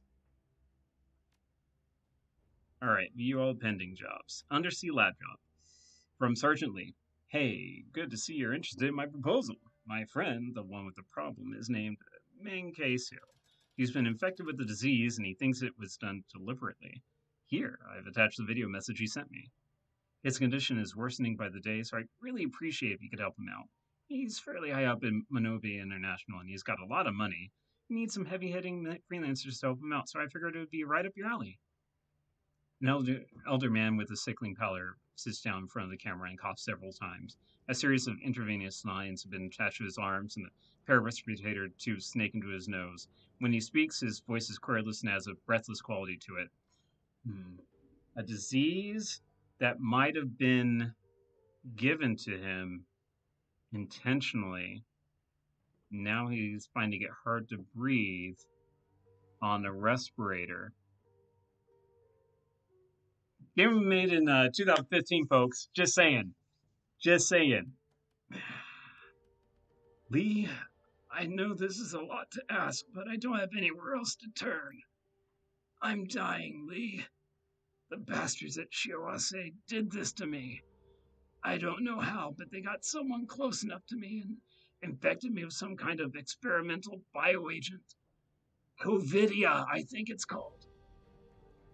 Manobe's best researchers are working around the clock, but ordinary treatments aren't cutting it. They figure they'll be able to synthesize a cure in 6 or 7 months, but I've only got one. Doctors tell me they need to create a line for monoclonal antibodies to fight this thing. Lucky for me, I know where one is. The Shiawase bastard that did this has been in contact with me. They said they give me doses of the treatment, just enough to keep me alive, but not enough to kill all of the virus. All I had to do was sell out Manobe, give them insider information on our projects.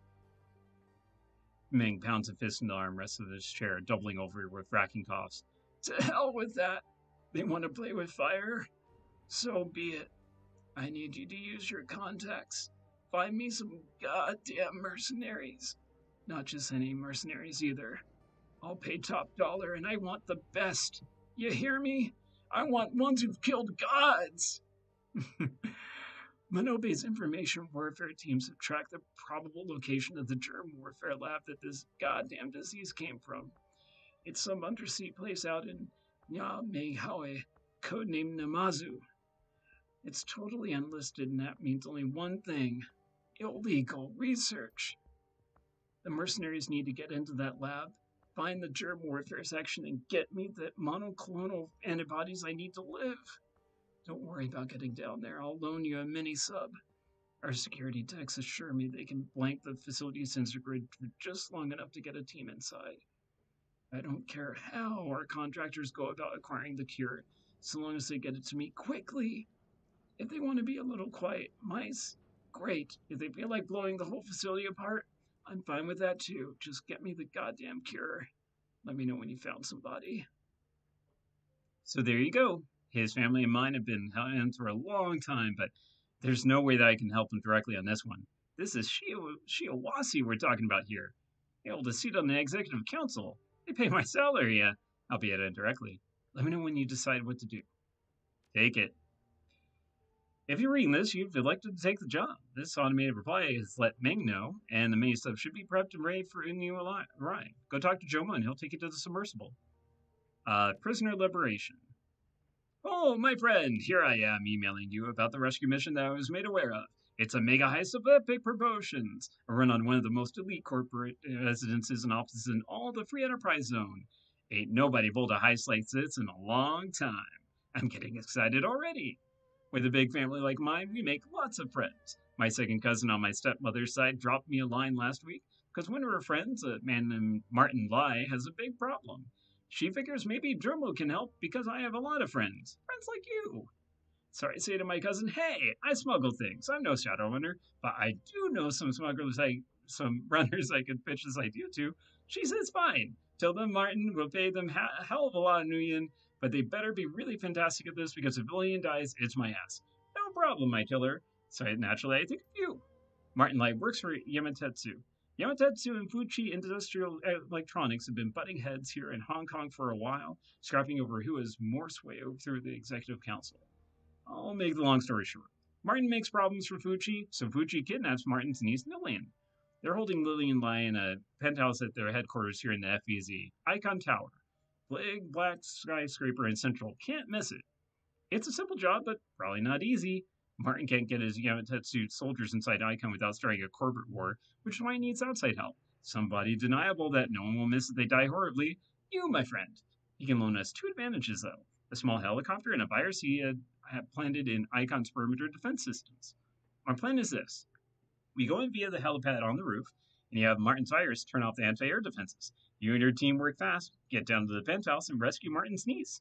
Brush your ass back to the roof, and we all fly out. From there, we meet with a team of Yamatetsu hired mercenaries who will act as protection team and get William back to Martin. Easy, no? Hey, Brew. How's it going? So, what do you say? Want to break into one of the biggest corporate buildings in the city, steal a princess in a tower, and thumb your nose at a AAA megacorp? I sure as hell do. Yeah, we do too. From Jomo. I'm not here right now, but you should be nearby. Come see me and I will get you to Icon Tower. Boop, boop, boop. Alright, so we are going to go ahead and do the prison run, or not the prison run, blah. The underwater lab thing first.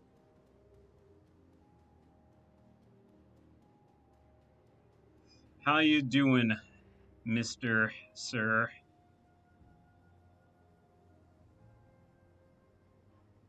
I think it's time to pay Shiawase a visit, Jomo. Alright, well, I mean, it's obviously going to be the team of experts. So let's see, I always mess up the order. So Isabel, so she'll tag people first, then Gaichu, then Raptor. And we don't need any of these people because they all suck.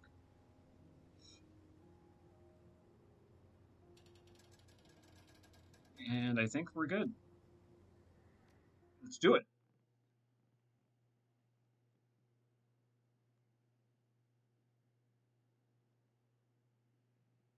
I think he might be snoring.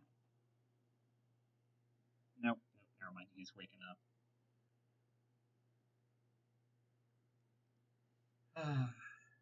Don't worry, buddy. We're going to be going for a nice long roll after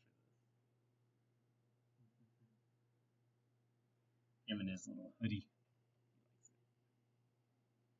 He's like, every time I put it on him, he'll like just sit there and let me just like finagle him and like move his arms and stuff like that. And he's just so nice and patient. Like he's the best dog to put stuff on. He likes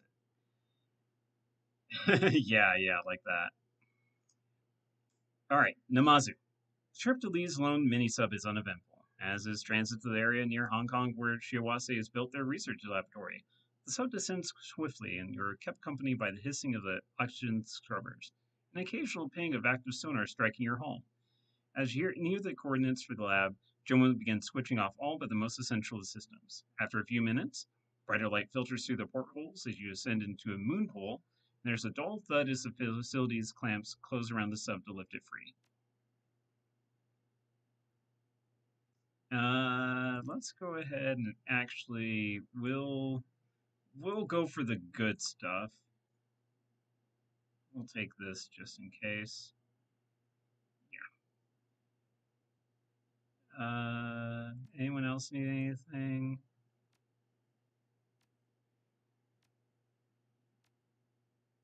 Okay, we're good.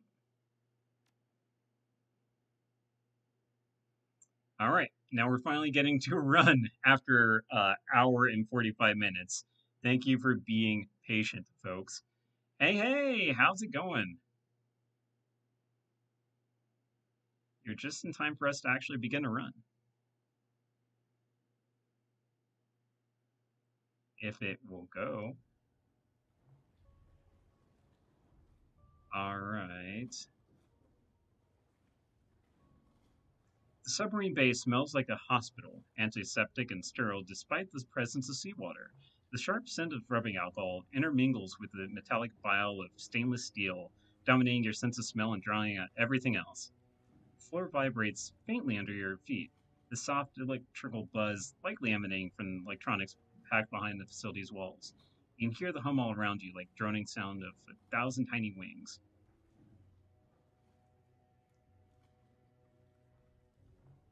Make good time. Wasn't expecting to get here so quickly. You asked Jomo, he delivered. Welcome to Shiawase's foremost bioengineering labs. Great location, huh? I'll lock the door once you leave this room to keep our uninvited guests away from our sub. This bay isn't on the same level as the labs, but there should be an elevator that you can take deeper into this sea hive. Some traps too, according to the blueprints.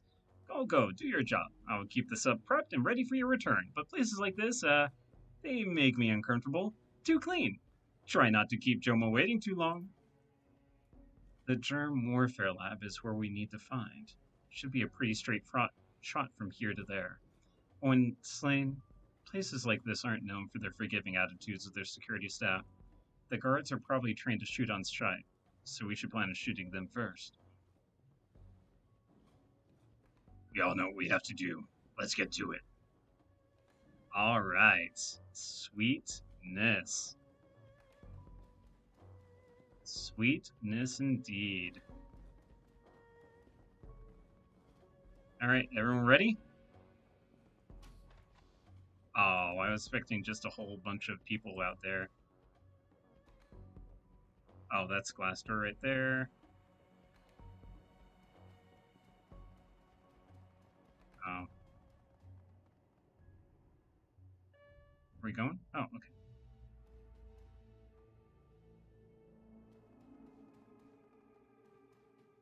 Okay. Man, they locked all the side doors here. All right, everyone ready? Oh.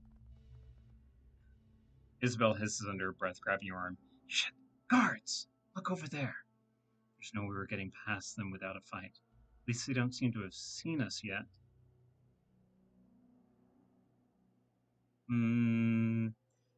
Yeah. Normally I would try to be quiet, but we're doing it loud. We're going loud, folks. Poor fools won't know what hit them.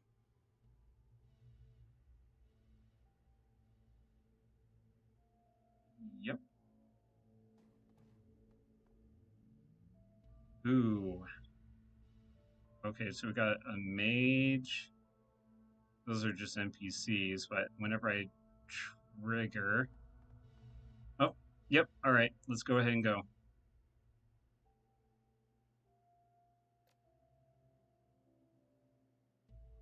Alright, so let's buff you up.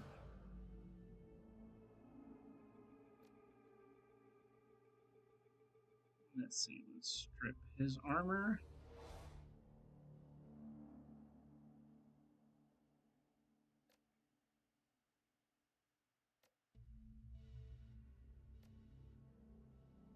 Dang. Let's wait. Isabel, you wanna... Maybe... Can you not see him yet? Okay. Well, things are about to get very loud. Mark him? Yeah. Yeah, I kind of figured. Pop. Alright, Gaichu, let's get you armored up. And then go into crit stance. Alright, let's take him out. Alright, let's see if we can finish the job. Damn. Okay, well...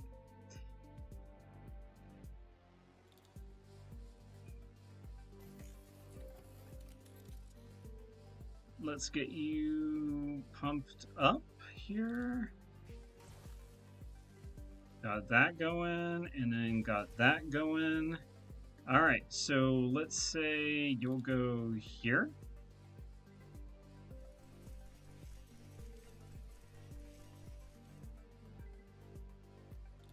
Alright, so think you can finish him off? Ooh, almost. There you go. And then we have that. Ah. Oof. That hurt. Oh, got another drone. And we have some runners. Well.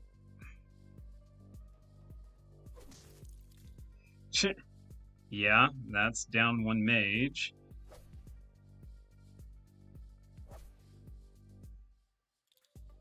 And then I should have done this earlier.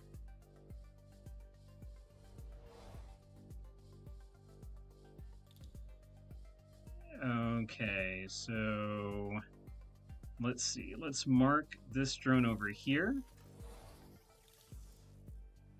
And we'll just do this for good measure. Grenade launchers. The sneaky option, of course.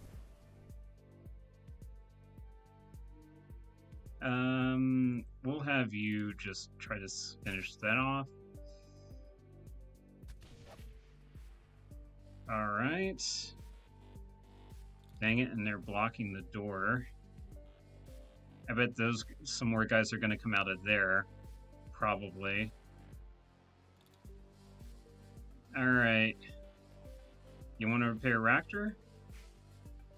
Or Koche, rather? Alright. Oh, we can't move through them? Oh, you son of a mother. Alright. Well, let's just see.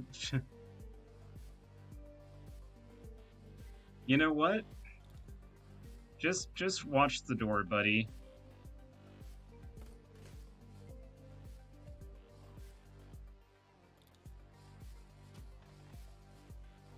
Oh, they're just running that way. Okay. Alright. You think you can take him out?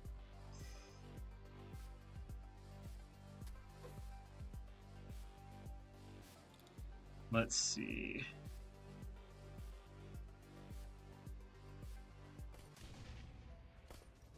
Oof. Well, that could have gone a little worse. Alright, lab computer. This terminal has been left unlocked because someone was like, oh no, guns and bullets. This terminal has been left unlocked and is currently logged into a junior lab technician's user account. Let's go first message thread. Chung, how are we coming with the next revision of the Reaper Persona fix chips? Yamada says that the cyberware suite adjustments have been made, and I'm anxious to get them into preliminary testing before the month is out. If anything is blocking you, let me know. I'll get you what you need right away. Everything is on schedule. We had to take some of the sleep cycle subroutines out and revise them in simulation. They were adversely affecting blah production, and our subjects weren't generating the hostility levels that we were looking for. We should have the new chips ready in the next few days. After that, we run a few subjects in live tests. Do you ever prefer a locale in mind? I'll have to check with the transport division, but I'm guessing that Sham Shui Po is our best bet. Any tests that we conduct will get written off as the kind of random violence that's endemic among the sinless population there. We don't want the authorities or, heaven forbid, another megacorp taking an interest in the tests we're running. Second message thread. I have a progress update for our Project Silver Dream subjects that are already out in the field, Dr. Nye. Subjects 108, 337, 72, and 210 have all been inserted into their new lives and have been making regular check-ins via their assigned matrix drops. Details as followed. Subject 108's new identity is a motor pool mechanic with Komatsu Limited, specifically their Korean mining operations branch. Their exposure to sensitive data is limited, but he's providing us with a great deal of inside information about Komatsu's logistics and supply chain, as well as their prospective future mining expansions. Subject 337 is an executive assistant to a middle manager at Crash Cart Medical Services. She's providing us with a wealth of recorded meeting data, and we're learning a lot about weak links in Crash Cart's management chain. 72 has been hired as a software engineer by Transys Neuronet Asia. He's initiated a data siphon, albeit a slow one, Reports indicate that our deeper programming has encouraged him to earn the trust of his new coworkers for stepping up on the rate of data transfer. Lastly, 210 is working the security division of Yakushima's Shanghai offices. As a Reaper chip recipient, we have the ability to trigger his kill protocol at any time. Let me know if and when you want to test that out. Given the nature of his job duties, it should prove to be a very effective test. Guys, you just considers what you just read aloud. It sounds like these researchers are doing some kind of chip-based mind control down here, creating sleeper agents, essentially turning people into puppets. All the more reason to get this done quickly and get the hell out. Alright, anything else in here? Ooh, table. The table displays circuitry diagrams for some kind of neural cyberware. Thick bullet-resistant plexiglass. Yeah, should be good, otherwise we might have just flooded the whole thing. A large computer system most likely used for advanced software programming. I don't think there's anything else in there to look at. I don't think there's anything else down there. Nope. Alright.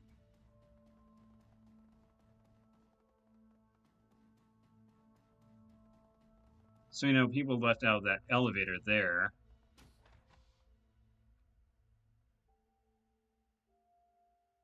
Wait, did that say assassin?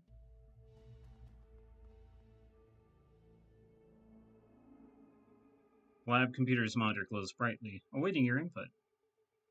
Yeah, we'll be like, Sir, assassin, sir, stay. Stay. Good assassin. Read. First archived message. Kendrick, I need a favor from you. I need you to get me one of the non-Reaper subjects from Project Silver Dream. It should be somebody who'd be good for a blue-collar job in a cafe, restaurant, or somebody like that. Mark the subject's chip clean, savor the basics. We need to build a custom identity from the ground up. Give me a day to clear the paperwork of central control. Won't take more than 5 minutes to clear persona fix for whatever slob I pull. Are you looking for any cyberware in particular? If so, that might complicate things. Most of our subjects have had pre-assigned suites installed for testing purposes. As long as the subject has relatively unobtrusive implants, it should be fine. No visible combat augmentations or obvious cyberware. Nothing like that. Use your best judgment. I have to work a few things out with Tang and pathology, so you can take your time on this. There's no rush. Good to know. Excuse me. I think I have one that'll work. 91. Human male, late 20s, average height. Its only obvious implants are a data jack and an ordinary cyber leg. Pre-existing too, so it's not one of our upgraded models. Alvin prepped. Project Silver Dream Asset Accounting and Disposition. Active 41 subjects. Field 29 subjects. And active killed 416. Whoops. Acquisition. Subjects have been acquired from across the Hong Kong Free Enterprise Zone. Primary locations are Aberdeen, Yaoyachun, Kuntong, and Kowloon City. With the recent loss of the walled city, Kowloon has become a less attractive location for subject acquisition. Future possibilities include expansion to Shenzhen, Indonesia, and Shanghai. To date, approximately 71% of the chosen subjects have been sinless, 23% possessed a criminal sin, and 6% possessed a standard sin. Given these numbers, it's unsurprising that there's been no official investigation into the subject's whereabouts. However, Project Silver Dream personnel must take care not to draw attention to the project by recruiting too heavily from the same neighborhoods. Alright. Anybody here know the door code to the medical closet in Delta 25? One of the handlers got his finger smashed in the door and he lost a lot of blood before the tram get him back to again before. Speaking of which, doesn't it seem kind of stupid that anyone else that we lock up the medical closets? What gives? Gee, let me think. There isn't a lot to do down here, and we got a lot of mind-altering substances in medical closets. Why do you suppose that we keep the closets locked? While you ponder that, the code's 8236. Get what you need to fix your Sandler's boo-boo. But if anything goes missing, you can expect Commander Gar to come knocking. 8236, good to know. And by good to know, I mean good to know. What? Why is my line sidewall? Oh, well. Oh, well. Well, I'll get him. I'll get us. And then I will... hunker down right there.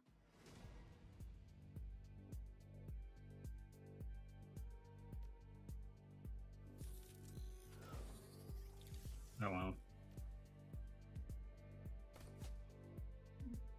Good shot. Not as good a shot. Okay, let's get you set up with your defense, heaven stance, and let's take out an assassin. Alright, well, I mean, that's to be expected.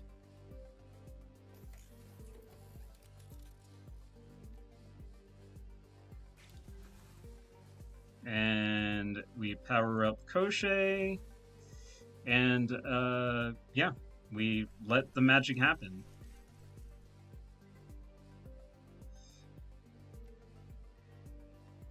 Ooh, wow, he's hard to hit.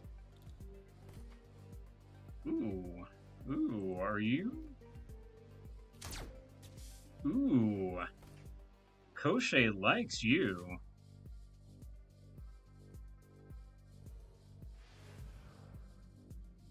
Ah, another mage. Oh, not good enough for us. Another drone. Ooh. Did you just fire on your body? Whoa, hello. Yeah, get out of here, buddies. Alright, let's keep on doing that.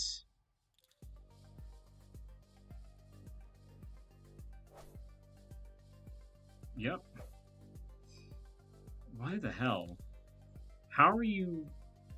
I don't know how you're dodging that. Alright, well...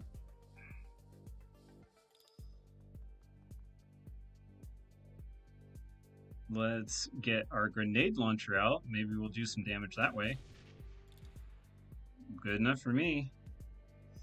Alright, and then a slice. Oh my gosh. Thank you.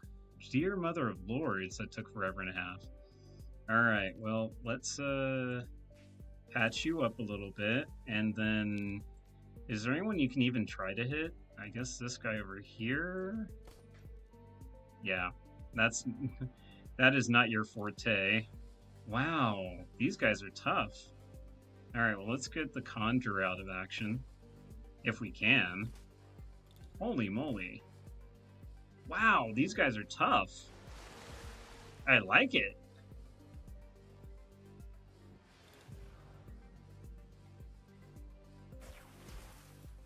Oof.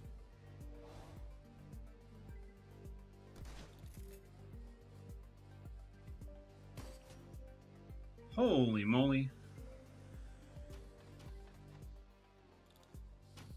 Keep on running, buddies. Alright, well, good thing I can cure myself. And let's see, who am I stripping armor from? The Conjurer. Let's see.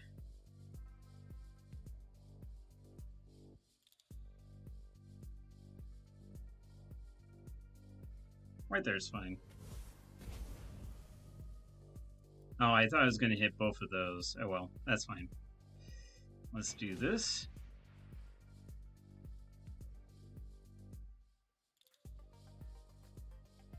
Can we hit? Can we hit maybe? Damn.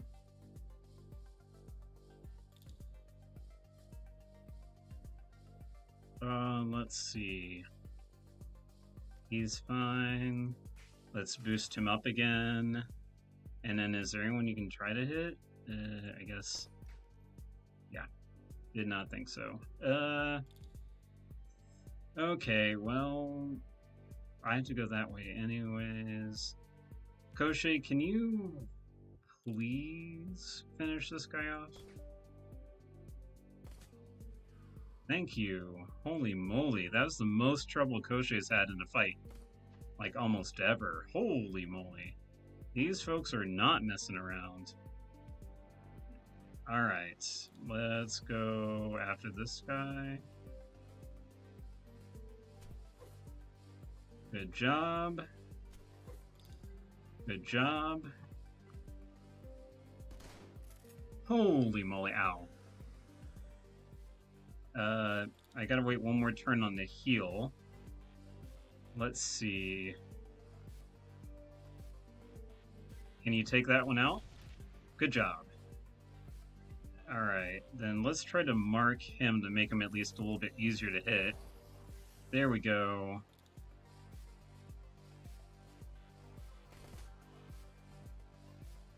Very nice. Let's see.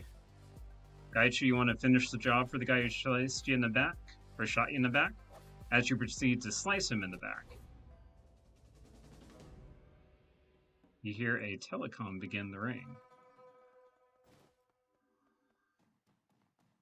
And after fights, any wounds that people took, their latest wound heals up, so I don't need to try to heal them and stuff. The telecom blinks to life and a woman's face appears on the screen.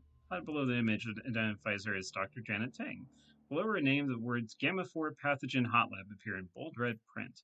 It's difficult to make out the woman's features behind both the telecom screen and her hazmat mask, but her eyebrows are knit together in an angry line. She taps on the receiver. Hello? Can you hear me? She leans in towards the screen, squinting. Much of her face is covered, but her clear complexion tells you that she's probably young. In her late 20s, maybe. Her mouth and jaw are hidden behind her breather, but you can hear the frown in her voice. All this damn racket is making it hard to hear anything. I got alarms blaring from every corner of my lab. I don't know what you're doing over there, but it's impossible for us to work under these conditions.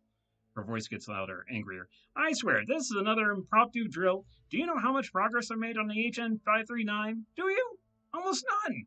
I'm barely a quarter of the way into this thing, and I got a deadline to meet.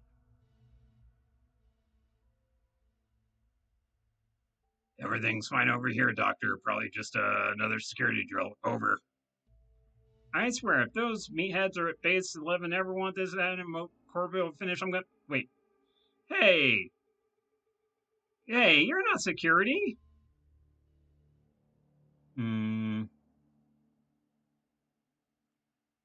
Antimicrobial, huh? Think I know where I'm heading next.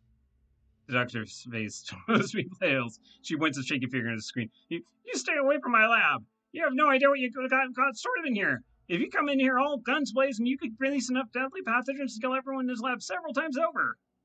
Doctor blinks as if trying to confirm what she's seeing, then turns to look at something behind her. When she turns to look back at the screen, her expression is stern. I don't know what you're doing here, but you better stay where you are!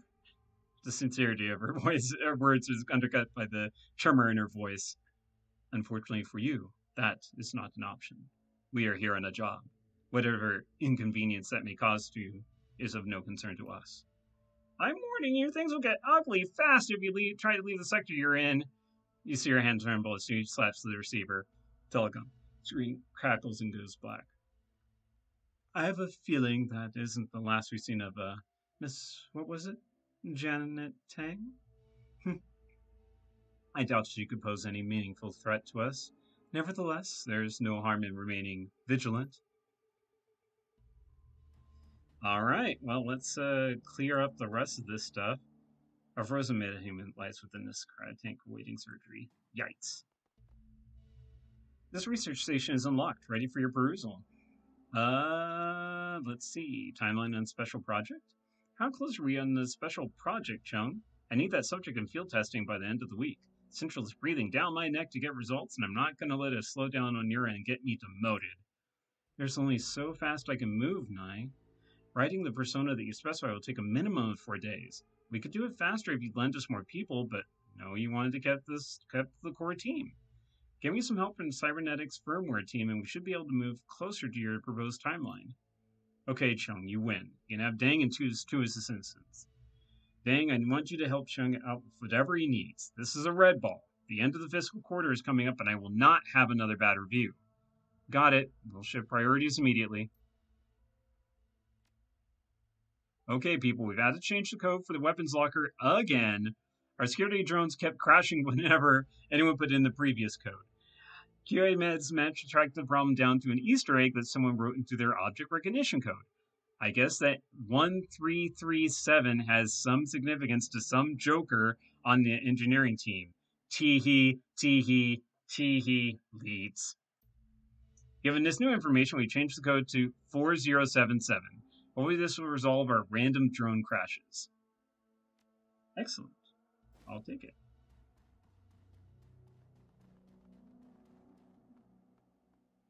A computer sits unmanned, ready to receive input. Yeah. Dang, make sure Subject 91 gets moved to one of the hot labs. Minimum biosafety level 4. 1 second.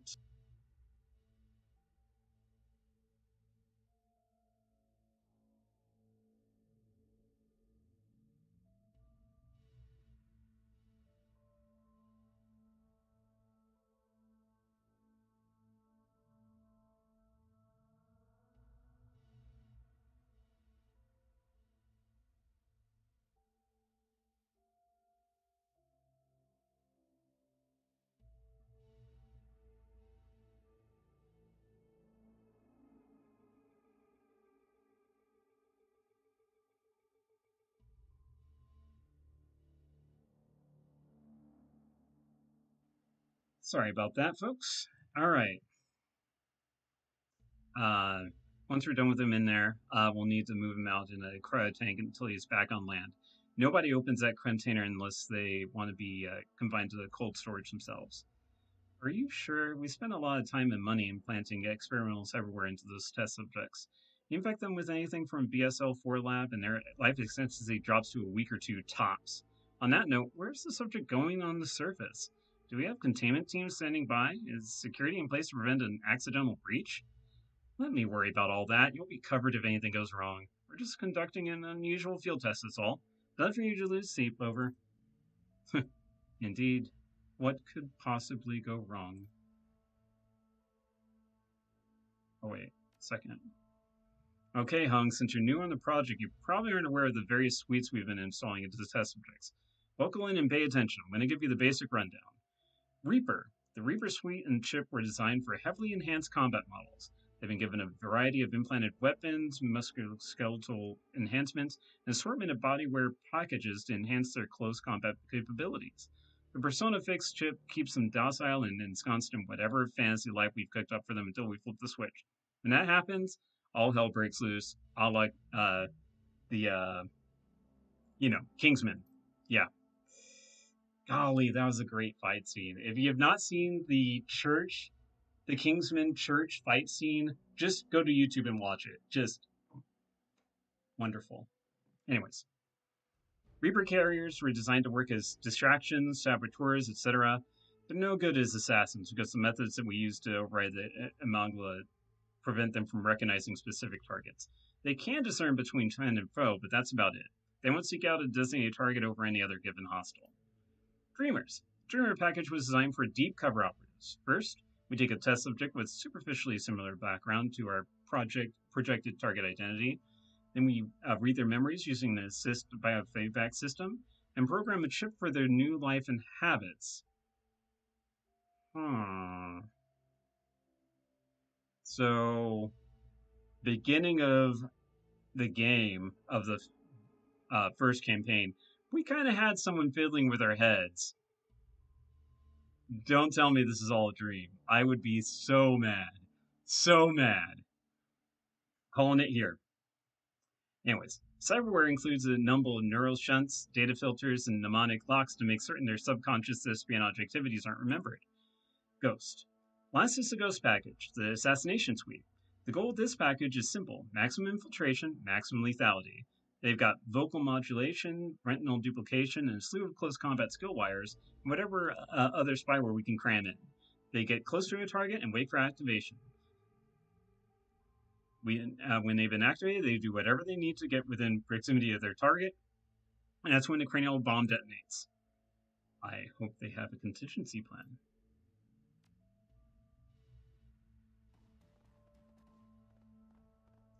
Okay. Well, I guess we're moving on.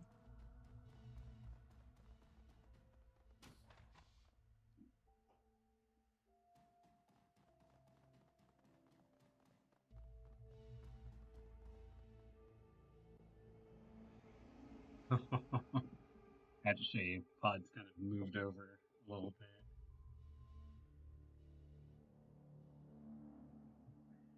He does kind of sleep. Oh, he's doing the stretch. Oh, good stretch.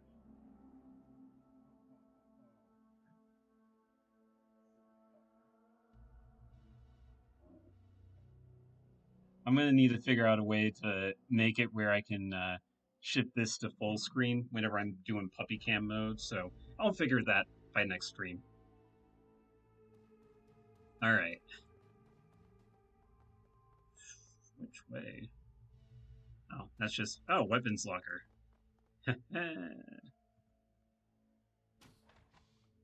Give me. At least the stuff we can probably sell. Yeah, let's take it and stash it. Uh, rocket rounds. Holy moly. Yeah, we'll just put that in the. We'll sell that too. Rocket rounds. Oh, I see a combat area coming up. Oh, row upon row of man-sized pods line the walls of this room. Each pod contains a single occupant, men and women, downright states. All of them apparently are asleep. People in the pods seem almost peaceful in their slumber. They occasionally twitch and sway, but otherwise they remain motionless. What's the nearest pod look like? I lean in to get a closer look. Sorry, other pod. The sleeper inside is the weathered, craggy features that you've come to associate with street-level living, but he's wearing a surprisingly amount of chrome for a homeless man. Ugly welts and bruises mottle his skin, and a handful of fresh wounds paint his torso. The incisions on his torso are surprisingly neat and clean. Recent surgery, perhaps. Upon closer inspection, you see a slim, braided cable that stretches from the wall to the sleeping man's data jack. The other end of the cable has been hooked into a nondescript Chihuahua device that has been integrated into the pod. Glancing down the line of pods, you can see that all the sleepers are connected to their pods in a similar fashion. There's a peculiar energy in this room. I feel many presences, but all of them are relaxed, as if in deep slumber. Zoe points at the device that one of the sleepers are strapped into. Slain, take a look at that. My guess is that they've all in a deep dream state via matrix induction, living false lives to keep them docile. You probably have a Bunraku-style lockout once they're brought out of it. In short, they're human robots. All of them. So I can believe it. If there's only some way to get them out of here.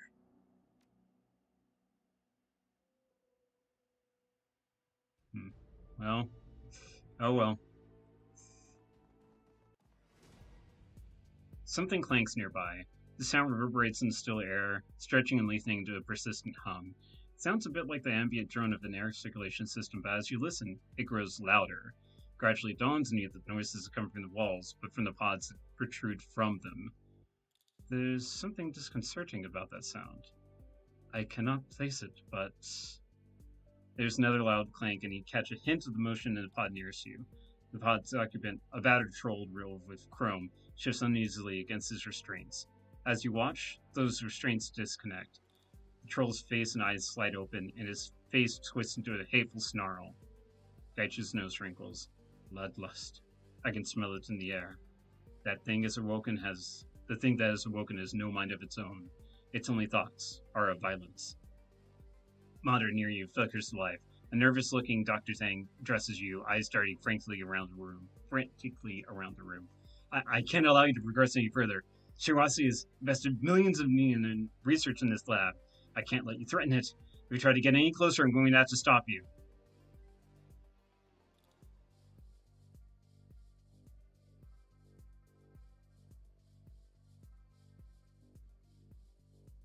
Best of luck with that. I'm getting what I came here for one way or another. I can't let you do that. I can't.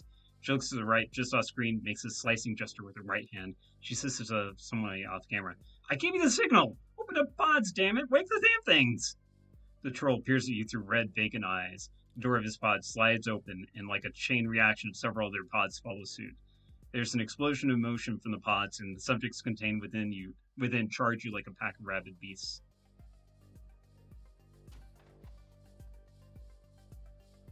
Well, this will be great.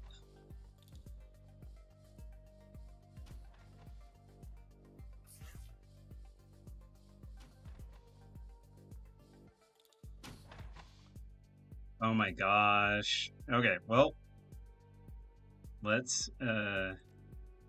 just handle, let's see. Oh gosh. Okay, well, I guess we're not gonna attack her for a little bit.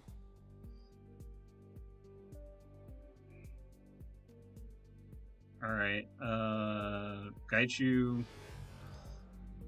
Oh my gosh, did it just increase their accuracy too? I hope not. Alright, slice. That'll be good enough. Alright, let's mark.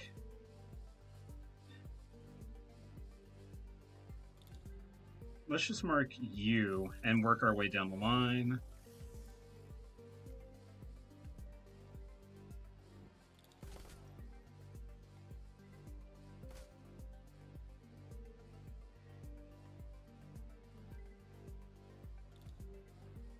Go get him.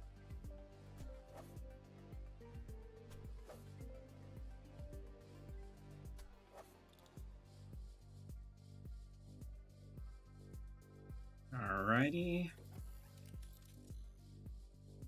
Let's get you pumped up.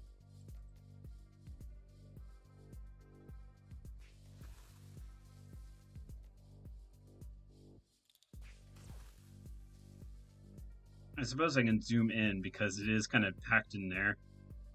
Alright. Laser mount you. And then critical hit, maybe? Ah, boo. Alright. 2 down. And let's go for this one. Whoops, oh well. Oof.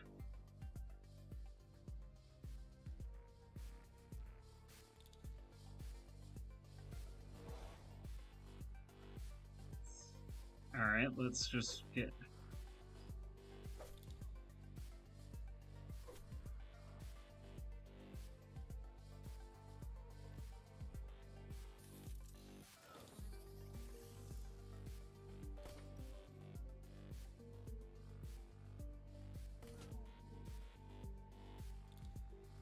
Okay, I was going to say, that dodge can't last all round.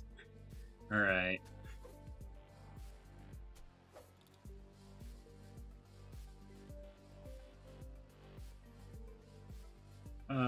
Ractor, you want to just take care of this, buddy? You turn to see Dr. Tang watching the scene from the telecom. Her face visibly pales as the final test subject falls to the floor. She splutters, barely able to form a coherent sentence. Yeah, all of them? She stares bug-eyed into the camera, her pupils flitting back and forth as she takes in the carnage on their screen. But they were supposed to be clean machines. Server's top of the line. You're going to have to do better than that. All that time, all that research? Gone. Tang stares vacantly at the screen as if still processing the situation. She looks exhausted, terrified. Her skin shines with sweat. They hardly even slowed you down. She pulls her back with a shake of her head. Her voice is weak. Look, you don't know what you're doing. How dangerous this is. Your even being here is a huge breach of every lab safety protocol in the books. But you can't still turn back.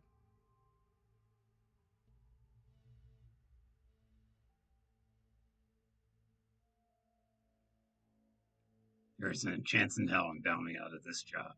I suggest you get over it. I can hear the fear in your voice, Doctor. It tells me that you are out of tricks. Expect us shortly. Stay calm, and I will not be forced to hurt you.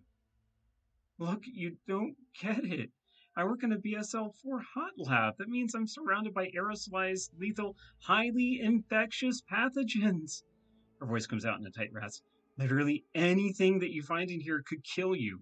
Horribly. Hell, half the stuff in here could cause a global pandemic if it were to escape quarantine. That's more important than your damn job. She takes a deep breath and releases it into the mic. Look, I don't expect you to listen to me, but I'm going to say it one last time. It would be in everyone's best interest for you to turn back, especially yours. She cuts the transmission, her face winks out across the various trid screens in the room. So you're saying that our former employer, or the guy you hired us, is not on the up and up. Shocker.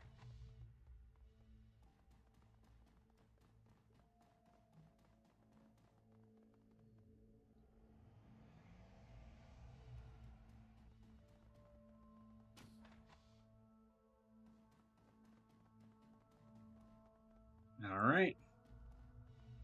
Ding dong, we're here. Door is sealed tight. An access panel beside it flashes red. Laboratory Gamma 4 quarantine. Security lockdown engaged. Access level Omega 4 required for entry. Locked. Shouldn't be a problem, though. Try the keycard you picked up, Slane. If I remember correctly, it should have the appropriate credentials. You lift the card through the slot, but before you can slide it through, the figure of a frightened woman erupts on the scanner screen. Dr. Janet Tang. I told you before, you can't come in here.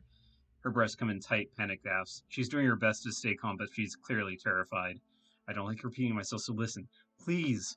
This lab is restricted for a reason. Besides the obvious fact that it's full of deadly contagions, it also contains highly sensitive and very expensive equipment that only trained scientists can handle. You barge in here and mishandle a single vial, and you will, in all likelihood, infect yourselves with whatever's inside. That would be a disaster, and I mean that quite literally.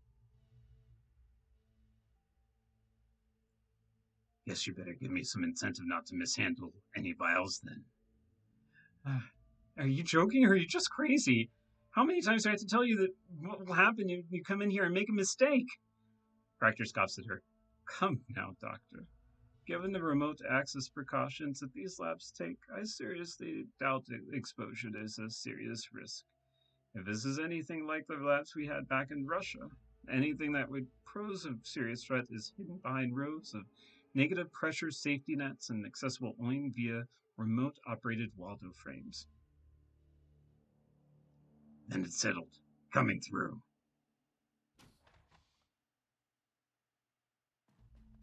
Game is saved. Alright. Let's see what's behind this door.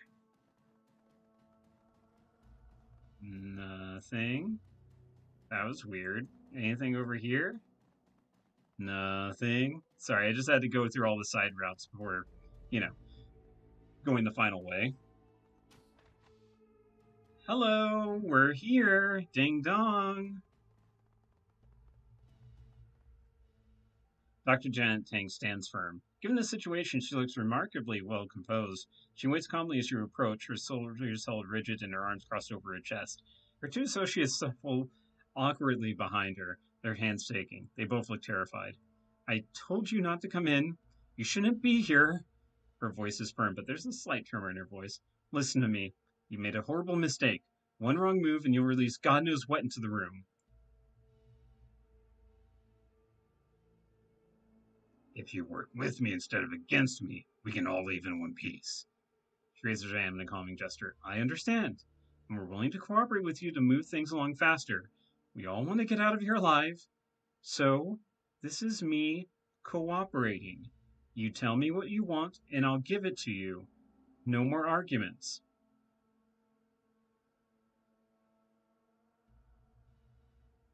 Right now, I can't help but wonder why you devote your life to creating biological weapons. Because Namazu isn't just a weapons factory. Far from it. In fact, my lab has spent the lion's share of its time creating treatments for lethal and degenerative diseases. Only 10% of our resources are spent on destructive pathogens. The vast majority of what we do here is benign in nature. We're curing people, not killing them. Then you must have cures for the diseases that you're inventing, like the one that kills you inside a month, for example. Doctor blinks at you. Her voice goes cold. You're talking about pathogen GT0009, SARS-3, COVID 2.0. That's the one. Tell me about it. I can't. I'm sorry, but all information on SARS-3 COVID 2 is classified, and for good reason. It's one of the worst things we've ever produced in this lab. We can't let you. You're not here to take GT0009, are you?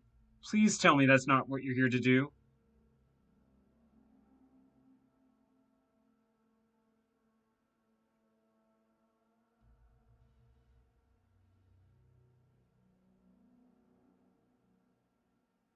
Remember what we agreed on. Help me and no one gets hurt. I'll go back on that now. She glances at her associates, both cowering behind her and shaking violently, neither one of them murmuring something in a language unknown to you. From the grayness of the words, you guess it's a prayer. All right, I'll tell you everything I know. SARS-3-CoV-2 is a Category 4 lethal pathogen. It's 99.98% fatal, excruciatingly painful, and kills within a matter of weeks. As of right now, the only cure is a prototype antibody treatment. We're still working on fine-tuning it. In case you haven't been paying attention, I'm going to say this one more time. SARS-3 is terrible. It's easily the cruelest, most infectious, and most lethal thing ever to have come out of this lab. It cannot be allowed in the wild. I want to know more about how SARS-3 kills. The disease works by replicating the identifying features of white blood cells.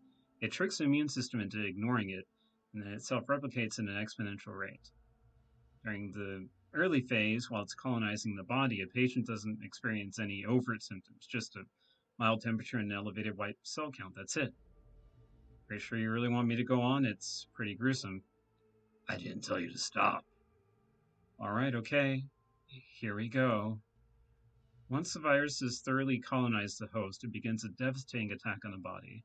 It rapidly infects epithelial cells, inserting its own RNA at such a tremendous rate that the cell membranes rupture, spewing cytoplasm and variants into surrounding cells.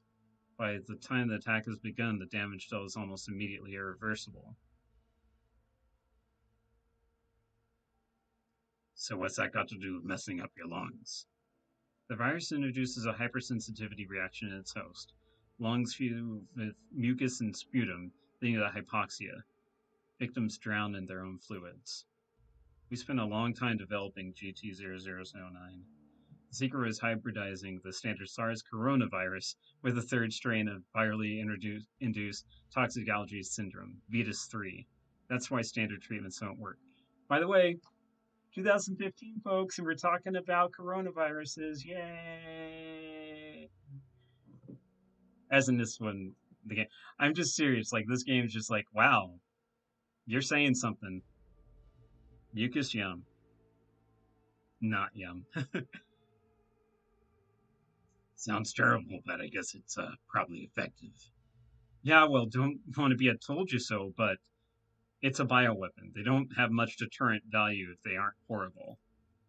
Anyway, there you have it. SARS-3, my baby. Not exactly proud of having made it.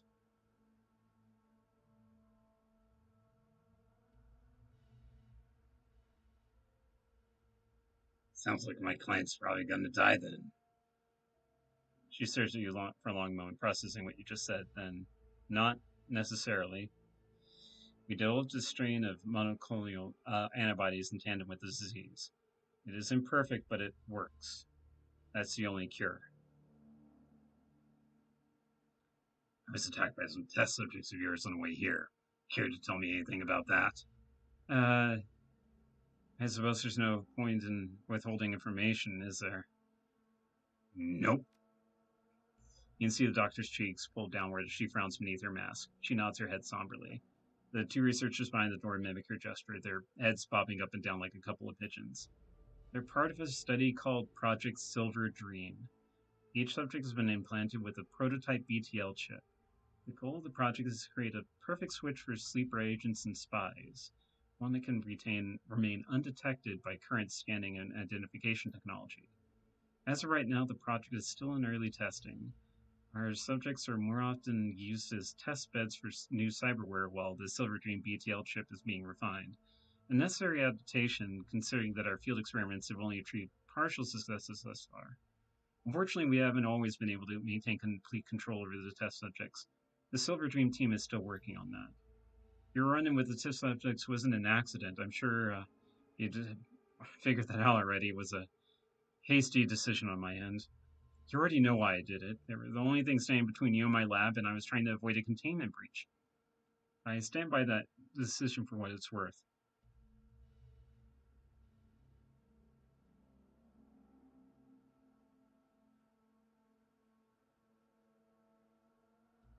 These test subjects of yours, is there any way to disconnect them from whatever you're feeding into their heads? The program runs in a delicate framework. Casual tinkering with the system could be dangerous, not just for our machines, but for the subjects as well. If you really want to disconnect the test subjects, there's a particular order that you need to do it in. First, you'll need to disconnect the matrix interlocks. Then you'll need to initiate a supervised override of the SimSense feeds. Trying to do anything with the subjects without observing the proper procedures would be disastrous. If I were to try it myself without help and proper permissions, I'd probably flub it. That would in turn trigger the station's matrix defenses, which will only make a bad situation worse. If you want to do anything with those test subjects, knock yourself out, but don't expect me to help. I know when I'm in over my head.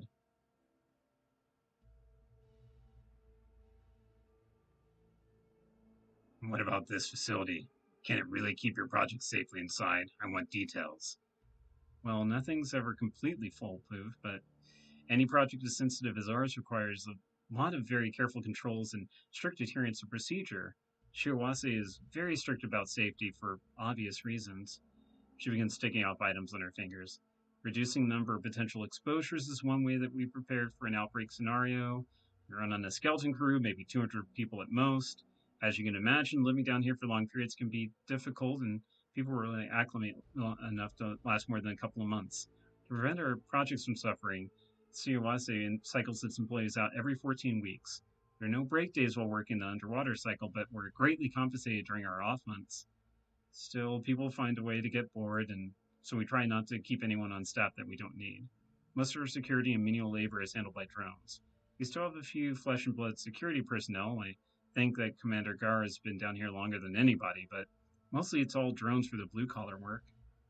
That can't be why you broke into my lab. I guess I can understand how you might be curious about an underwater laboratory, but I don't know all that much really, only what I've told you. Could any of the Silver Dream test subjects been infected with SARS? No, no way. There is a researcher on the station who would do such a wait.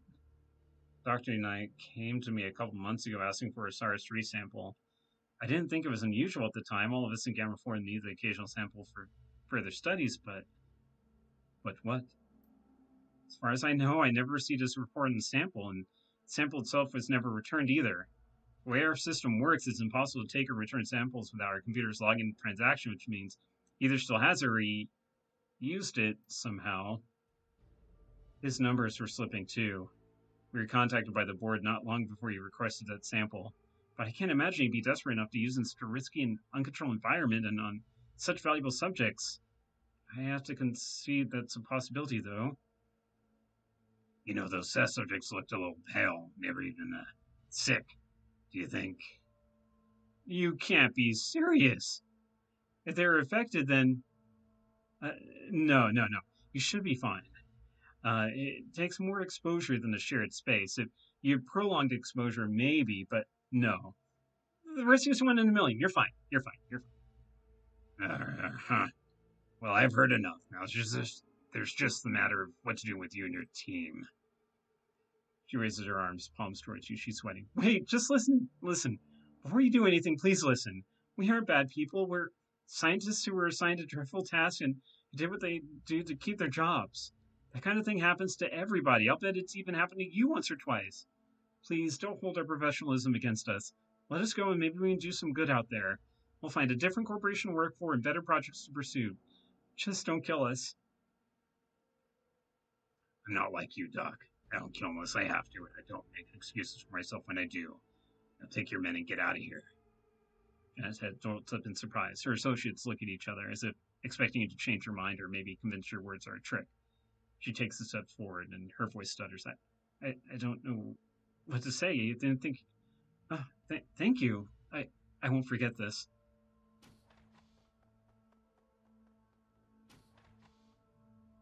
Patrick nods his tang, and her researcher steps through the door. How shall we proceed? I'd like to remind you that we have a sterilization countdown in progress, Silver Dream subjects at our back, and a potential disease outbreak in this facility. Whatever we do, we must move quickly. Our client requested a cure. It should be somewhere within his laboratory, likely under a heavy guard, given what Dr. Tang told us. The flashing light of a nearby console catches your eye. With a static click, the handful of monitors mounted around the lab display an unfamiliar face. Attention all staff, this is Commander Guerra. Ordered a red level security lockdown due to a facility intrusion. All personnel should drop whatever they're doing, report to the safe rooms in Sector 9 immediately. This security breach has triggered an automated sterilization fleet. In 30 minutes' time, a squadron of drones will deoxygenate the premises to prevent the escape of any loose pathogens. If you haven't reported to Sector 9 by that time, you're done. You will not survive the sweep. A siren blares over the intercoms as labs monitors replace Commander Guerra's heart features with a countdown timer. Moments later, computer-generated voice activates. Matrix system white initiated. Sterilization system on standby. All personnel report to Sector 9. Well, they couldn't spell it out for us any clearer than that. If we stay, we die. The Namazu's sector commanders will no doubt have localized overlines for the trams. We'll need to eliminate them to escape. Let's not die. But what about all those test subjects? They didn't choose this fate. Shiawase made that decision for them. So should we lock them up or set them free? Your call, Slane. Once the Matrix lockdown is in place, we'll lose the opportunity to do anything regarding the test subjects. Every computer down here will be encrypted to hell and back. If you want to intervene on the test subjects' behalf, either to set them free or lock them away for safekeeping, we'll need to do that before the timer is up.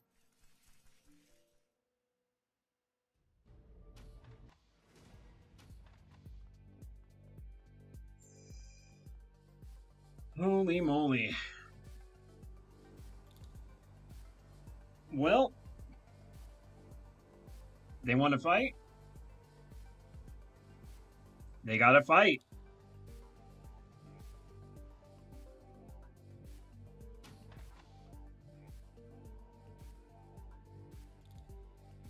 Oh my gosh. I do love it when a timer is set. Okay, Isabel, how fast can you get there? 4 turns? Alright, well, that's all you're doing.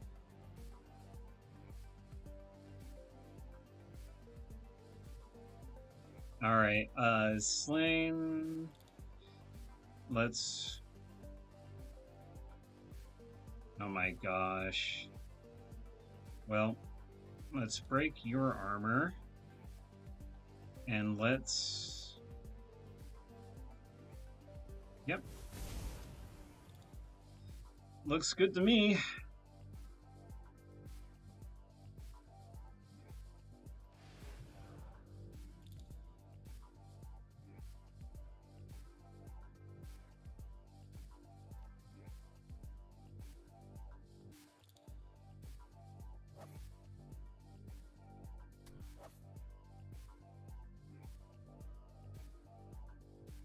Alright, let's turn Ractor or Koshe on.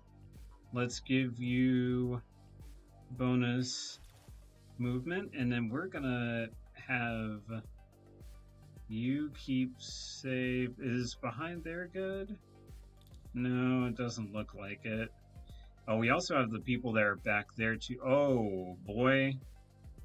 Oh, there was a firefight! Get behind there.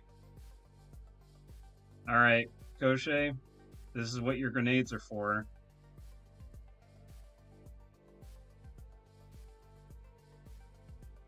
It's fine, Gaichu can handle it.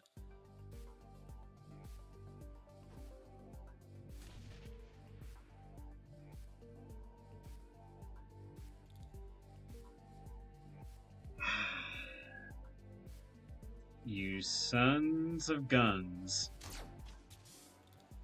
Alright, well, we might as well just stun them for now. And then hopefully take that out.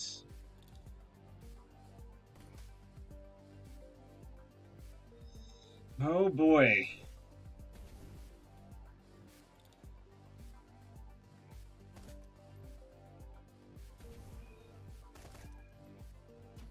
Wow.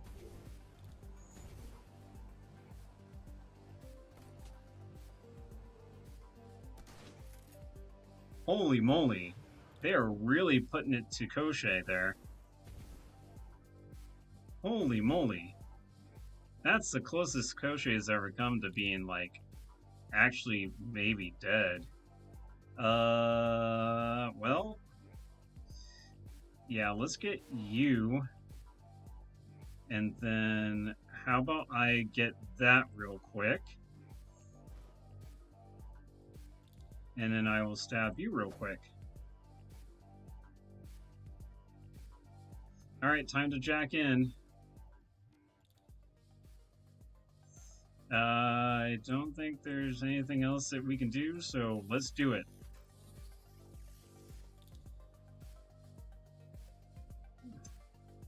Oh boy. Alright, so let's see if you can...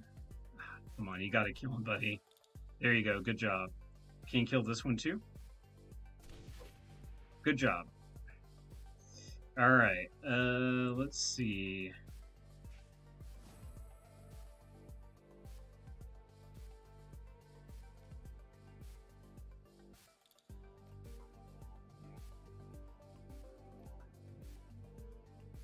I can't reach him, dang it.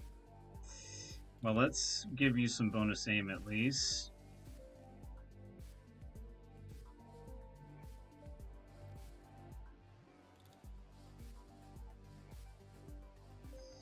Okay, so yeah, you were in a bad spot, good sir Koshi.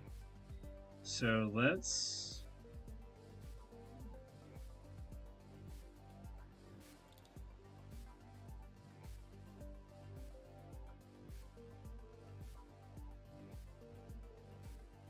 Yeah, let's put you back here for now. Oh, you only had 2 AP. Oh dear. Do not get Isabel, dang it. Protect the hacker, I forgot. The core rule to every game, every Shadowrun game, protect your hacker.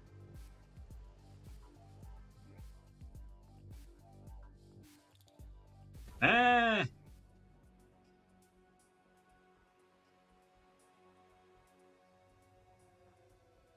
Okay, well, let's see.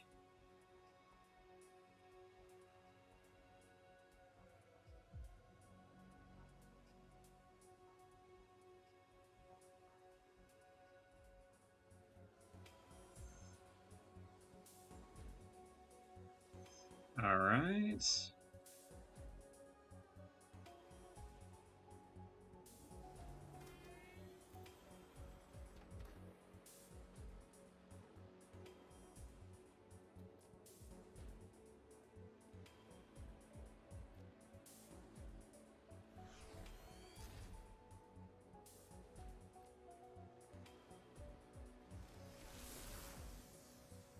Good job.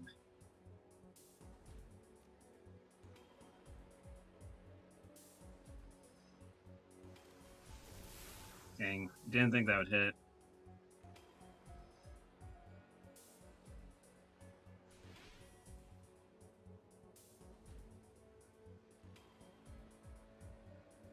Are there really 4 things out there?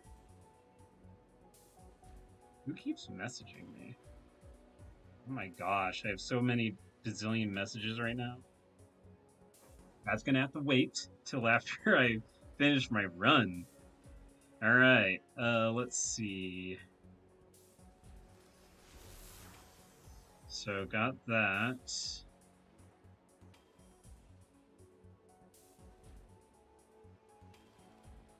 I forget all the programs. No, let's just do a regular attack.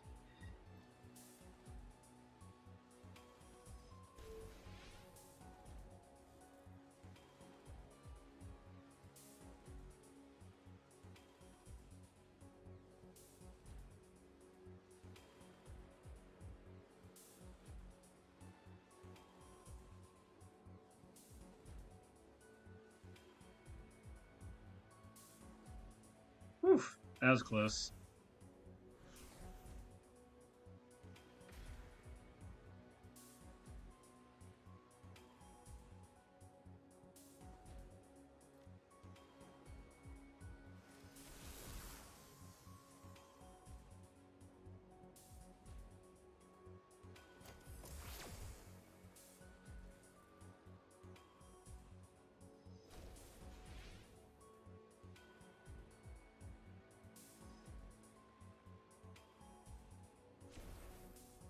Good job.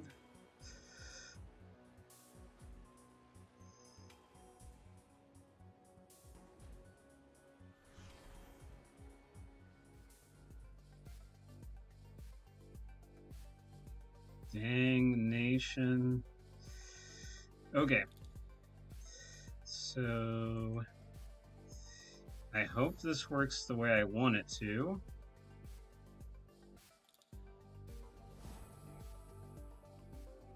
You know, and did not, but that's fine. Let's see. I'm very happy with that.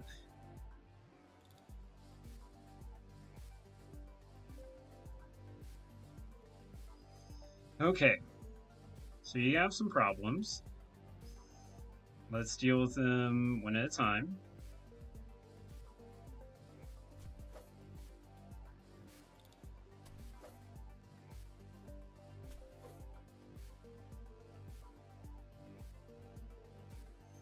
Okay.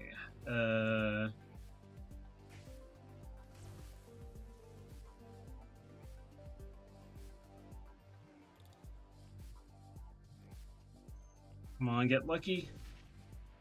Yes. All right. I kind of needed a bit of luck there because, yeah, this was not going my way in any reasonable manner. Okay. Oh, that hurts, literally. Oh, God. Protect the hacker! Protect the hacker!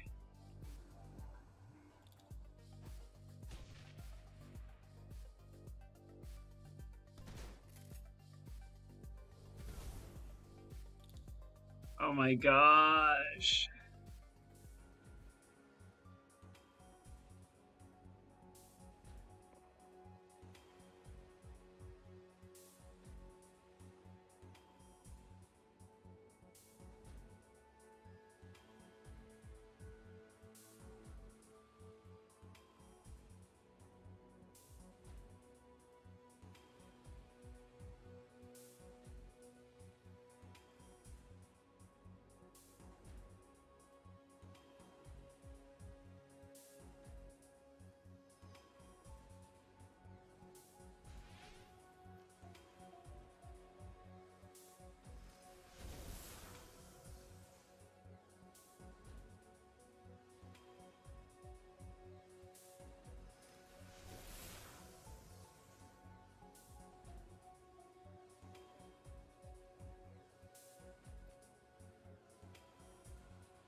Okay, here's some Simon Says. All right, let's do it.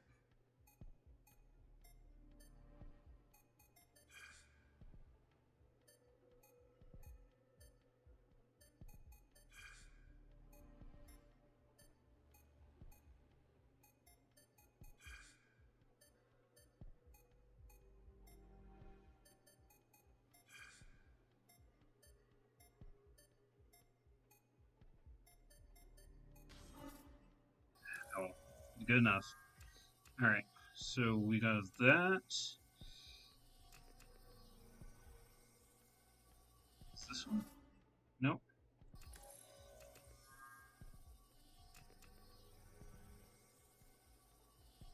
Give me a little bit more. Whew. All right. I'll take it. All right, so let's start around this thing here.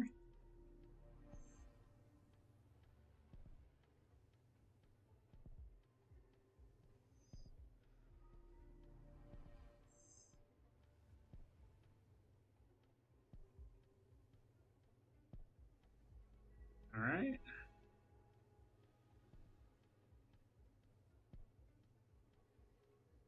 I love the little TikTok in the background. Oh my gosh. Is this not the...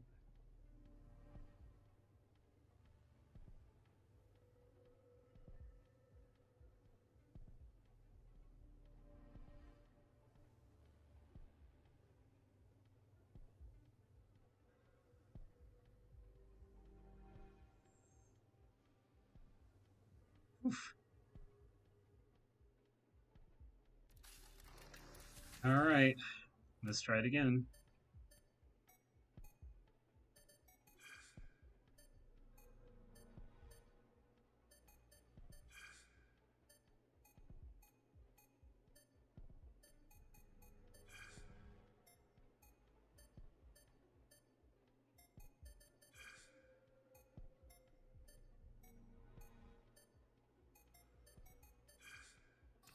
Enough. Alright, so...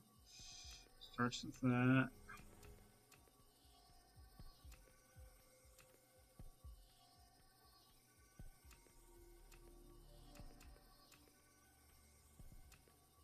Use this.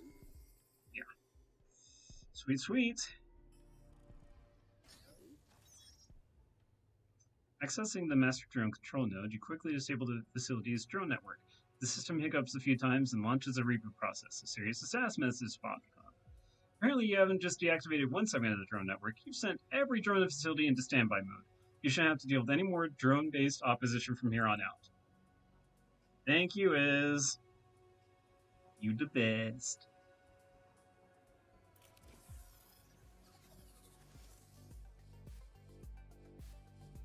Okay, so let's see. I will jump in there first.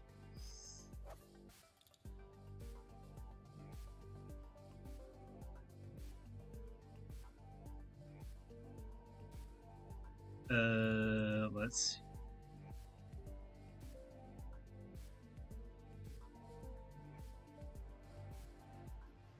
Oh my gosh.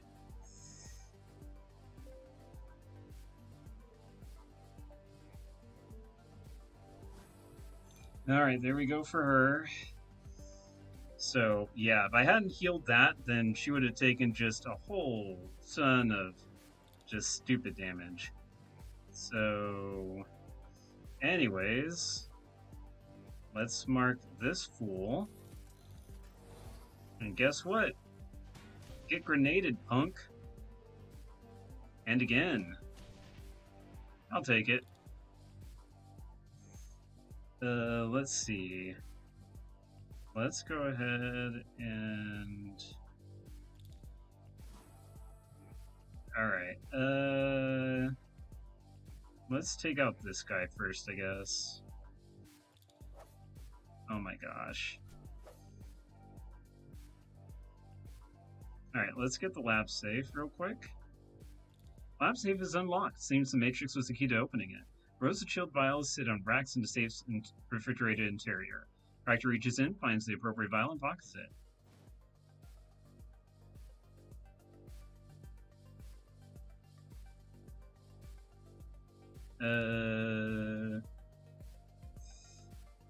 Yeah, just get better, buddy.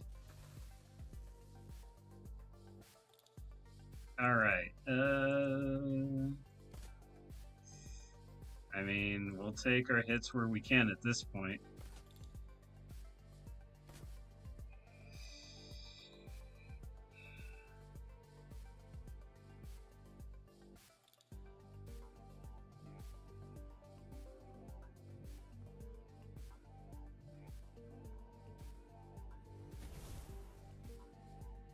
Ow.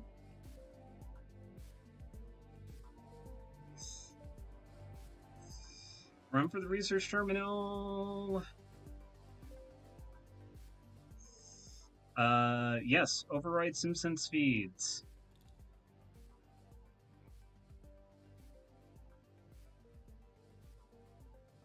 Yes.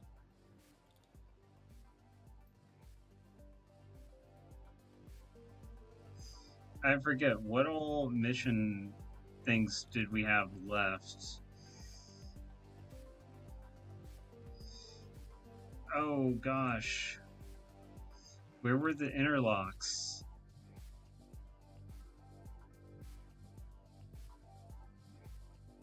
Oh, buddy. Okay, can you get that?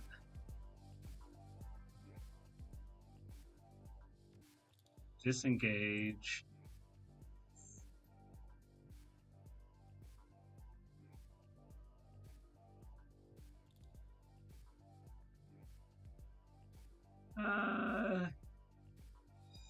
Oh boy, this is where it kind of is like, okay, so we can release them, but we know that they're all like basically sleeper agents and they're robots, basically. Like there's Ractor kind of basically said, yeah, they're dumb. Anyways, their former selves are gone. Um but locking them away would ensure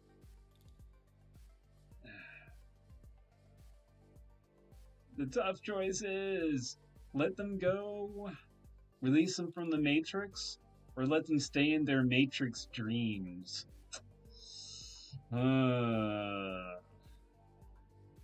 If you were stuck in the Matrix, would you want to be let out? Would you be a Neo, John Wicky, Pod Wicky, or would you be a Cypher eating your steak, even if it's fake? Oh, God. Pod, what would you do? You would sleep and snore.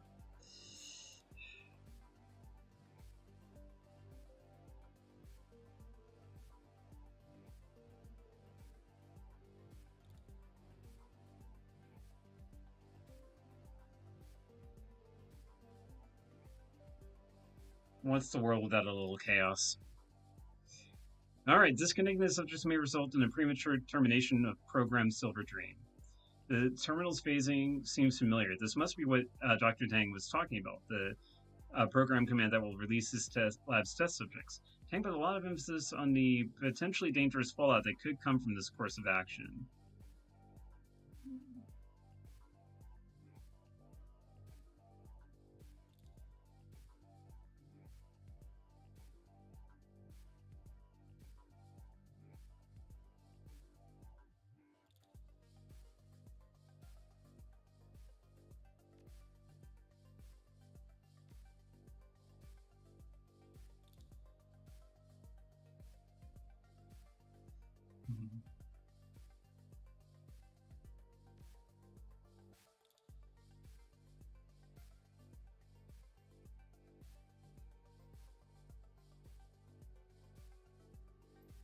Yep, let's do it. What's the world without a little chaos? Holla!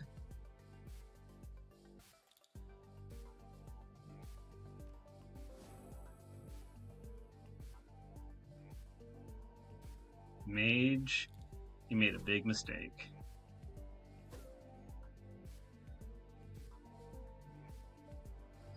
Let's see, Ractor, or Koshe, sorry.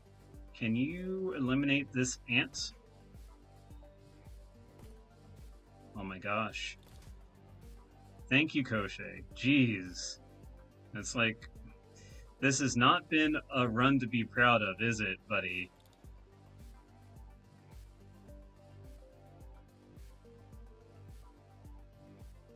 Oh gosh, should I click on him? Good. Woof.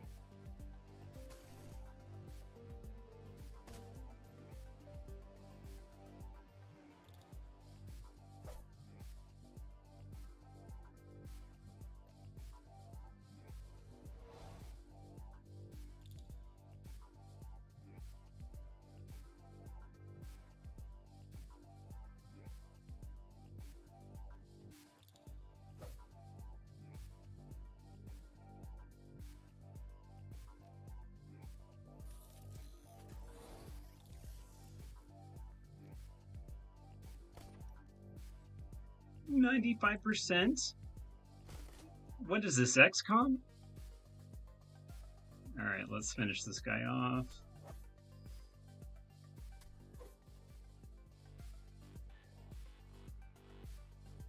Alright. last one in here. Alright, Raptor buddy, let's get you nuzzled up to... Or Crochet buddy. Golly, I keep on mixing you two up. Alright, let's, yeah, that's good. That's good. Okay, cool. And go be free.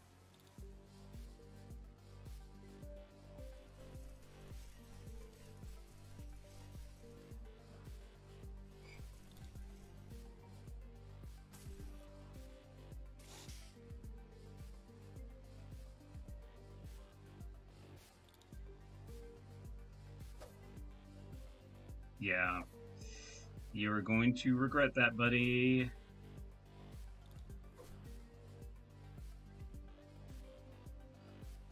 Gaichu, you want to do the honors?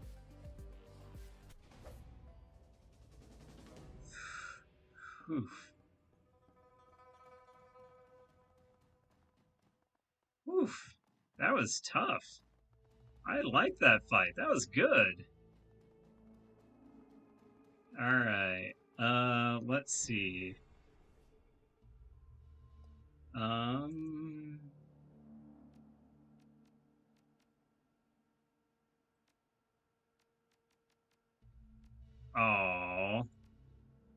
Oh, there we go. Okay. Yes.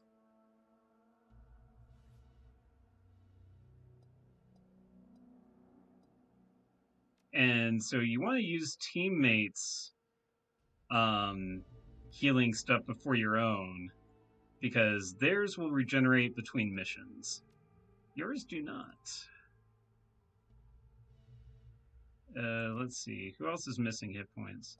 You're fine. I'm down. Down. You need some. Let's say you use your one on Iz. And then, whoops. And then, let's say...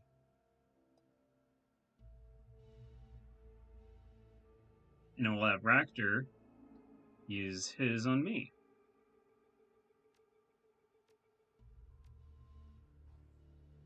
Alright, good enough. Just in case there's any more fights, I have no idea. We might be done. I doubt it, but...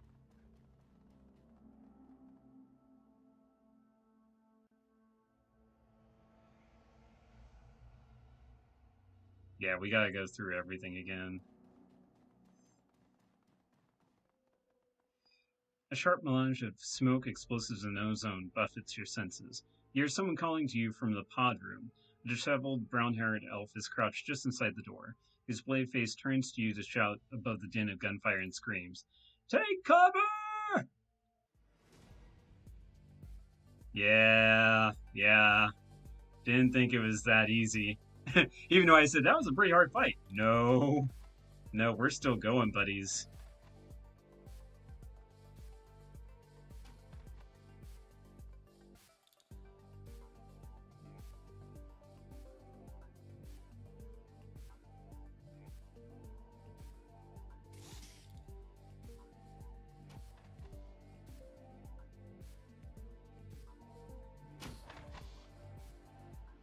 Okay, well, let's see.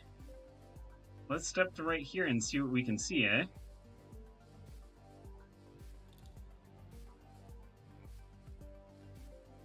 I don't want to go any further than that.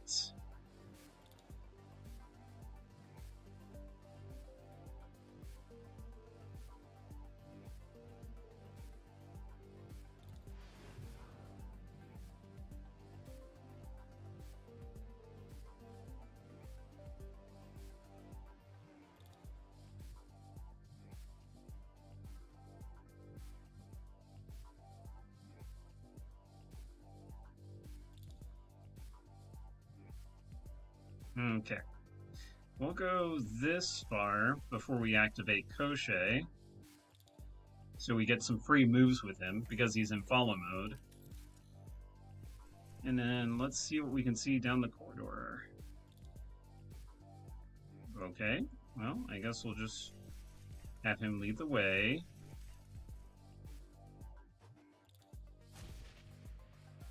Dang.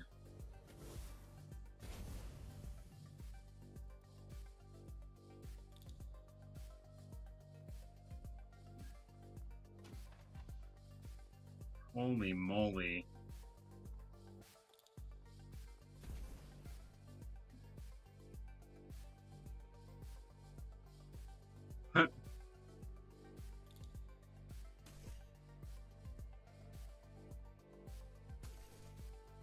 Holy moly. Wow, they hurt a lot.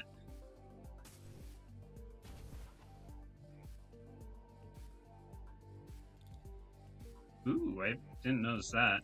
I also didn't notice this guy here. Slain will take this avenue. You all go down this way. And, yeah, Slain will catch up.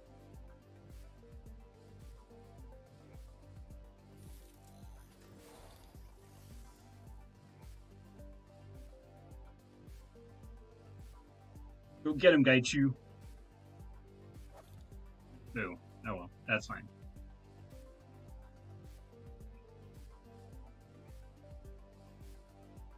Alright, let's pump up Koshei's move and the like.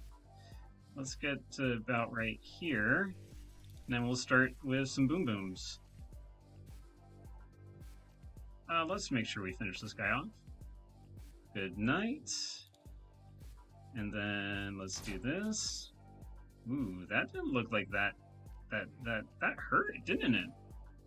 Ah, dang it. Missed that, though. Oof. That was no buenos.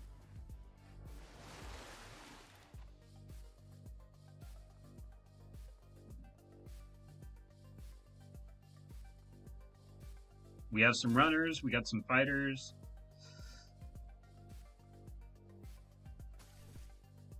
Oh my gosh, what weapon are you using, dear Mother of Lords? I'm jealous. Whoa, whoa, whoa, hey, hey, hey, what's this double turning nonsense?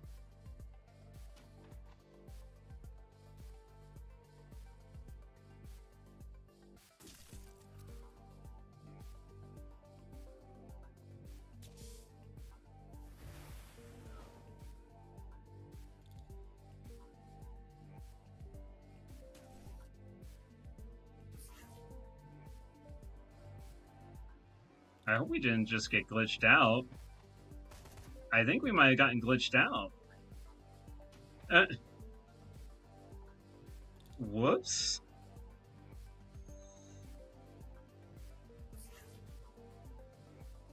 I promise you we want to help with the fight. We do. But... oh, okay. Well, you guys got it covered. That was... I'm fine with that. Oh, whoops. I forgot to get this. What was it? 8362? What was it? 8236. I was close. I was close.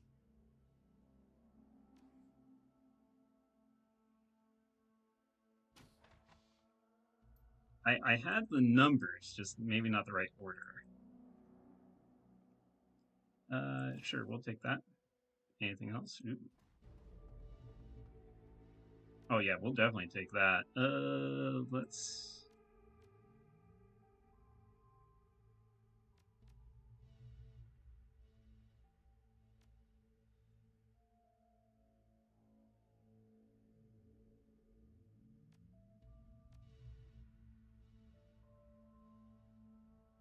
dang it, fine. Oh well. I don't think we'll need to be resurrected. I think we're pretty okay. Because, fell from before it glances wildly around the chamber. When he turns his gaze to you, you can see that his hair is matted with blood. The dark, wet spots in his clothes are likely more of the same. They sure didn't waste any time before spraying us with bullets. He raises a hand to his head and winces at the touch. Damn, ricochets. This guy's eyes scan the hard around you. Call me MFI. You know where the hell I am? I don't remember coming here. Last thing I recall, I was in Kowloon about to cut a deal for some new ESPs, and nothing. The smelling woman standing nearby nods to you. Hey, same here. I was to meet up with a Johnson to discuss a data steal job. Next thing I knew, I woke up in this place inside this cold little room. You know where we are, stranger?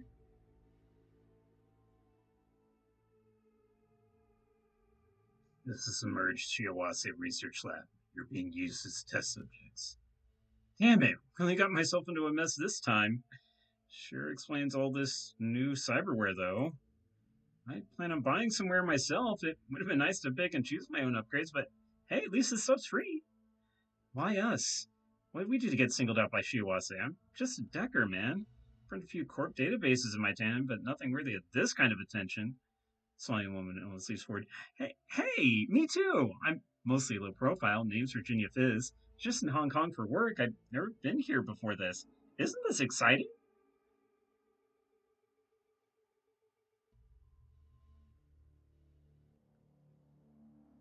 You're both sinless, right? It's probably why they took you. You wouldn't be missed. MFI clenches his fists in barely controlled rage. Anger. His words are curt. Makes sense, I guess. Snatch us off the streets and nobody's gonna come looking. We don't exist anyways. Bastards!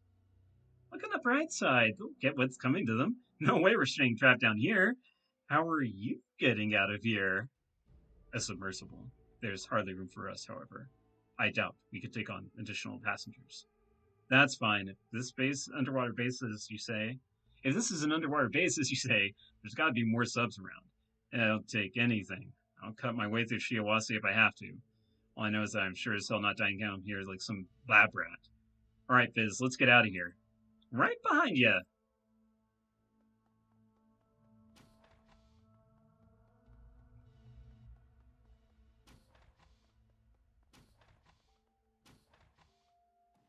All right, good luck to y'all. You have like maybe 15 minutes left before the whole thing goes kapoots. You hiss along the maglev tracks, the car's interior glowing faintly blue from the distant sunlight filtering down through the seawater. In the distance lays Captain Jomo, Freedom, and an escape from his lab. The only sounds other than electrical humming is the occasional soft bump as the tram shifts tracks. Gaichu cocks his head and starts running his finger along the tram's wall. Something is wrong, Slane. Do you feel it? This tram made a wrong turn at the last fork. We are headed in the wrong direction. Why are we heading this way? I suspect we've been rerouted by Shiawase's security forces, looking to shunt us into an ambush. He works a diagnostic panel open with his fingers and peers inside. Nothing to indicate an error in the routing system. The diagnostic screen says emergency override. I can probably jack in and get us back on course. We'd probably face less resistance that way, but I'm not sure what kind of environment we'd be fighting in. Alternatively, we could just pull the emergency stop and go the rest of the way on foot. We'd probably be in for a bigger fight, but they'll be expecting us to be on the tram. We might be able to catch them by surprise.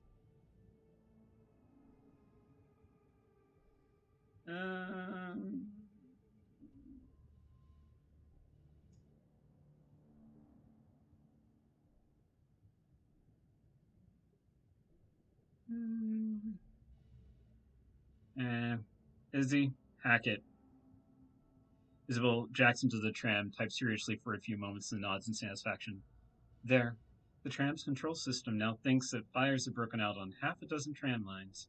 Conveniently, the safest path for the tram to take is the one that puts us back on track to our original destination.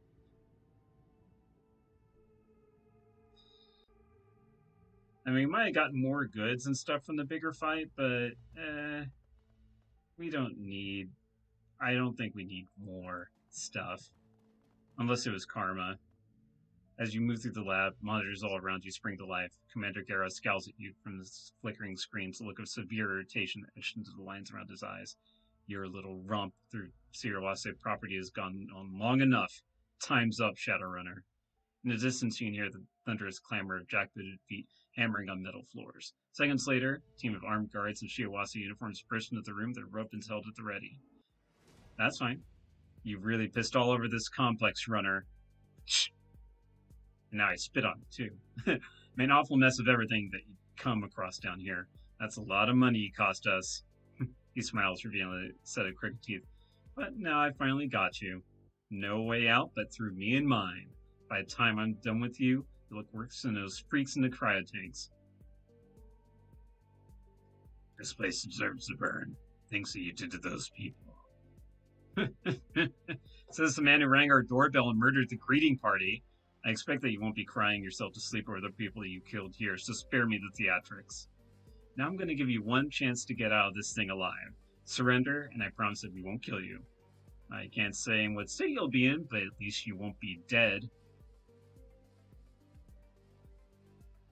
If your plan is to turn me into a murder puppet like your subjects, then I'll pass. You're already a puppet, Shadowrunner. The only real difference between you and the people in those tanks is who's holding the strings. You surrender to us, and we can make things better for you. Our subjects don't feel any guilt or pain or fear. The machines take all that away from them. You'll never need or want for anything. This is your last chance. Throw down your weapons or we'll pry them from your dead hands. What will it be?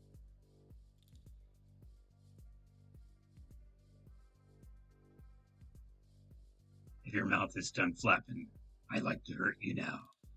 If you're done flapping, I'd like to hurt you now. Well, come on then. Let's see what you got.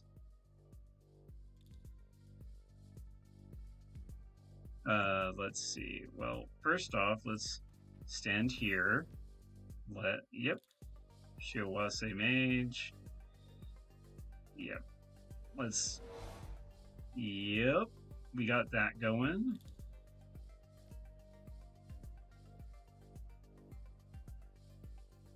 Raichu?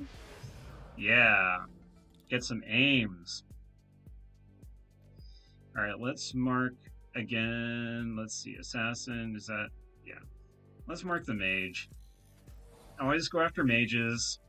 Because reasons. Oh, why am I doing that? Fire this. Good job. Alright, let's just go in for the kill, hopefully. Oh no, I forgot to activate the stance. Okay. Oh well, that's fine.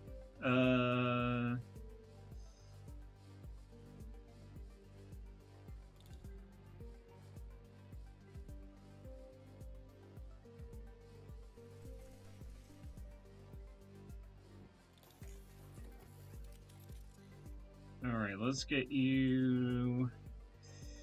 Let's get Koshei up to the fight. Right there.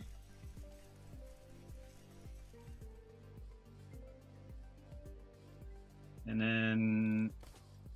Good night.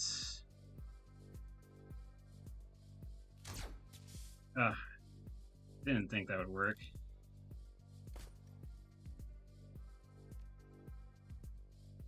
Yeah, that kamikaze is no joke. Holy moly. Oof. Holy moly. Damn. Okay. So they mean business.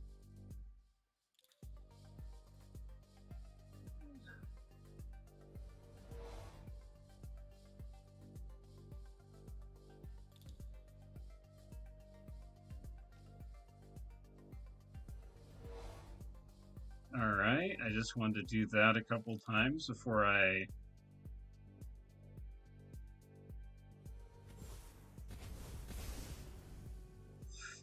Ouch. My bad. So, it's not always a good thing to stand on a ley line.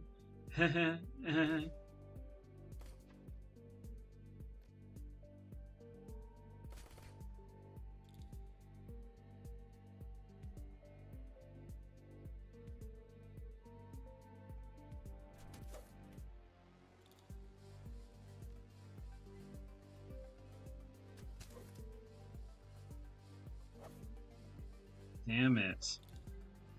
Alright. Gaucher, you really can't afford to miss now, buddy.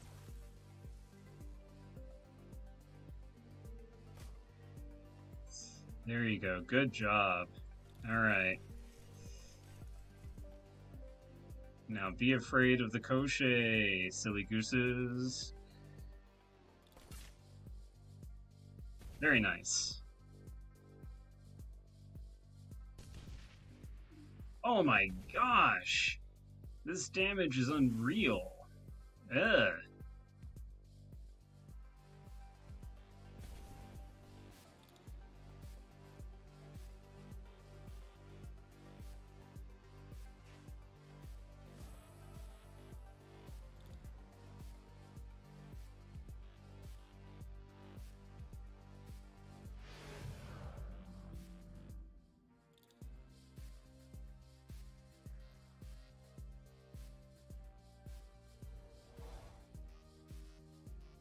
Alright, let's sort it up.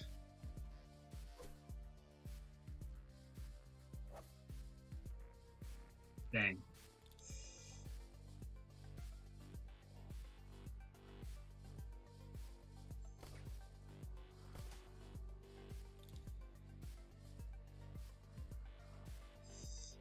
And maybe?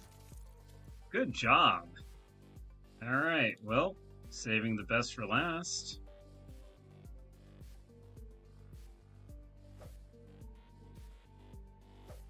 Ugh.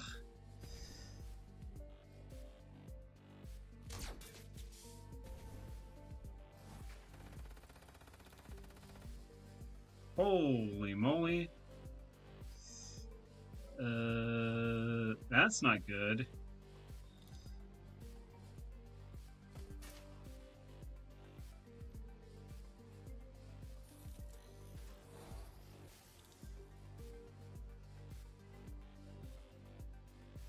Okay, let's get Koshé up there pronto.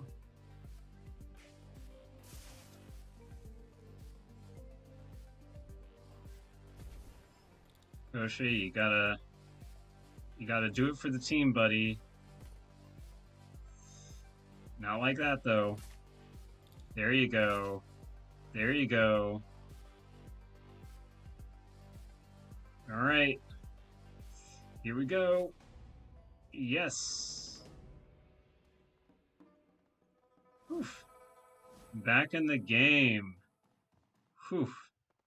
That was rough. Oh, did you all have any loot, by the way? I don't think so. No. That's fine.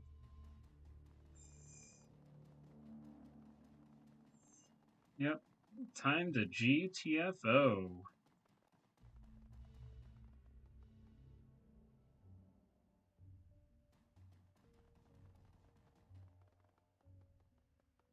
Hello?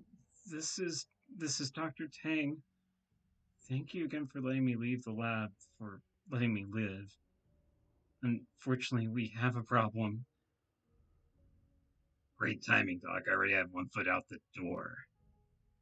Look, here's the deal. I don't know how many test subjects were infected with SARS-3, and it's possible that some of the subjects that you encountered were carriers. Well, shit. This isn't my fault, I swear. Dr. Nye never told me they'd been testing the disease on the test subjects. It was all done behind my back. If the subjects were, in fact, infected, well, that would be bad. It means that when I released them from their cells, SARS-3 would have begun to circulate the facility. You could have been infected, and I can't risk anything that disease get loose again. Anybody leaving the facility needs to be treated with the antibodies you're carrying. No exceptions. Long story short, I need as much of that cure as you can give me. Whatever you don't need for your client and yourself, you gotta leave it for me. You got access to your lab. Why can't you just whip up another batch yourself? After what you did here today, my equipment was shot to hell. What's more, it'll take too long. People start dropping dead long before I can clone off another batch. Look, I'll give you everything I have in the bank if you leave me all the vials you don't need. Obviously, you can keep doses for yourself and your client. Hell, keep them for anyone else that you might be worried about too. There's enough to go around. All I need you to do is leave whatever you don't need where you're standing. Do that, and I'll transfer you the new yen from my account.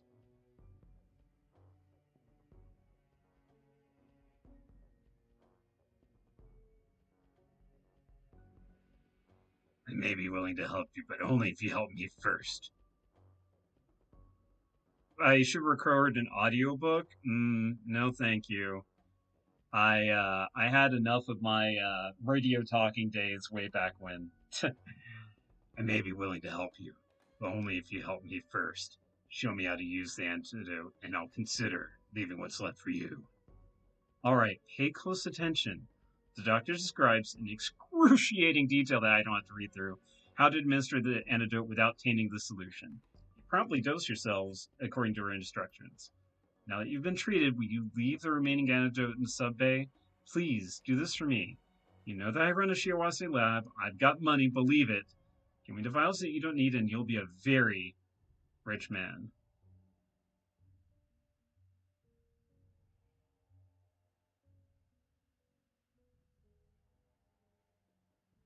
Mm.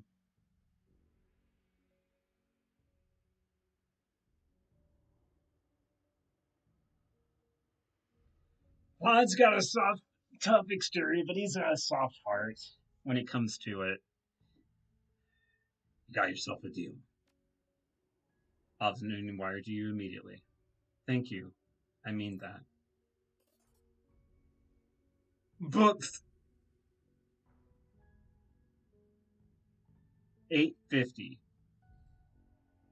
A very rich man. I make 850 just walking out the door. Oh my god. Whatever. Fine.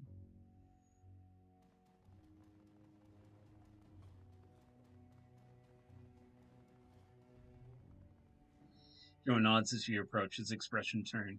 Had enough of kicking the hornets today. My radio sounds like a whole nest of them is after you. Let's get the fuck out of here, Jomo. Oh man. Well, that's gonna do it. I hopefully that's the end of the run. This is a pretty long run, but I don't know how long this campaign is because yeah, the other one took about I think 12 or 13 episodes and they reach like 2 to 3 hours each. So, I don't know how long this is. Anyways, I'll be reading that when I come back, I believe. But just in case, Jomo redlines the submersible throttle and you rocket away from Shiawase Lab in record time. The Orc remains glued to the sonar and inertial guidance readouts, constantly scanning for pursuit. Thankfully, nobody seems to be on your tail. Soon enough, you're ascending towards the impound yard, far from the dangers of a germ warfare lab, back to the land of dour police and a leaking boat. Oh, back to the land of dour police, a leaking boat, and an unfriendly city. Home, sweet frickin' home. Oh my gosh. Tell me I got at least 8 to 10 karma for that, though.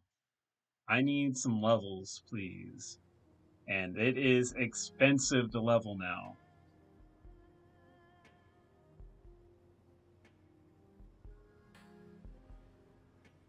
8. Alright. Well, I'm going to save it, and we're going to call it here. I know this was kind of a lengthier one, so I don't know how many of you are still here, but thank you so much for coming by, sticking around. I will be doing either this or Smash Brothers tournament on Friday. I'm not sure which one yet. It just depends on, the Thanksgivingness of tomorrow and stuff like that. And speaking of which, I just want to say,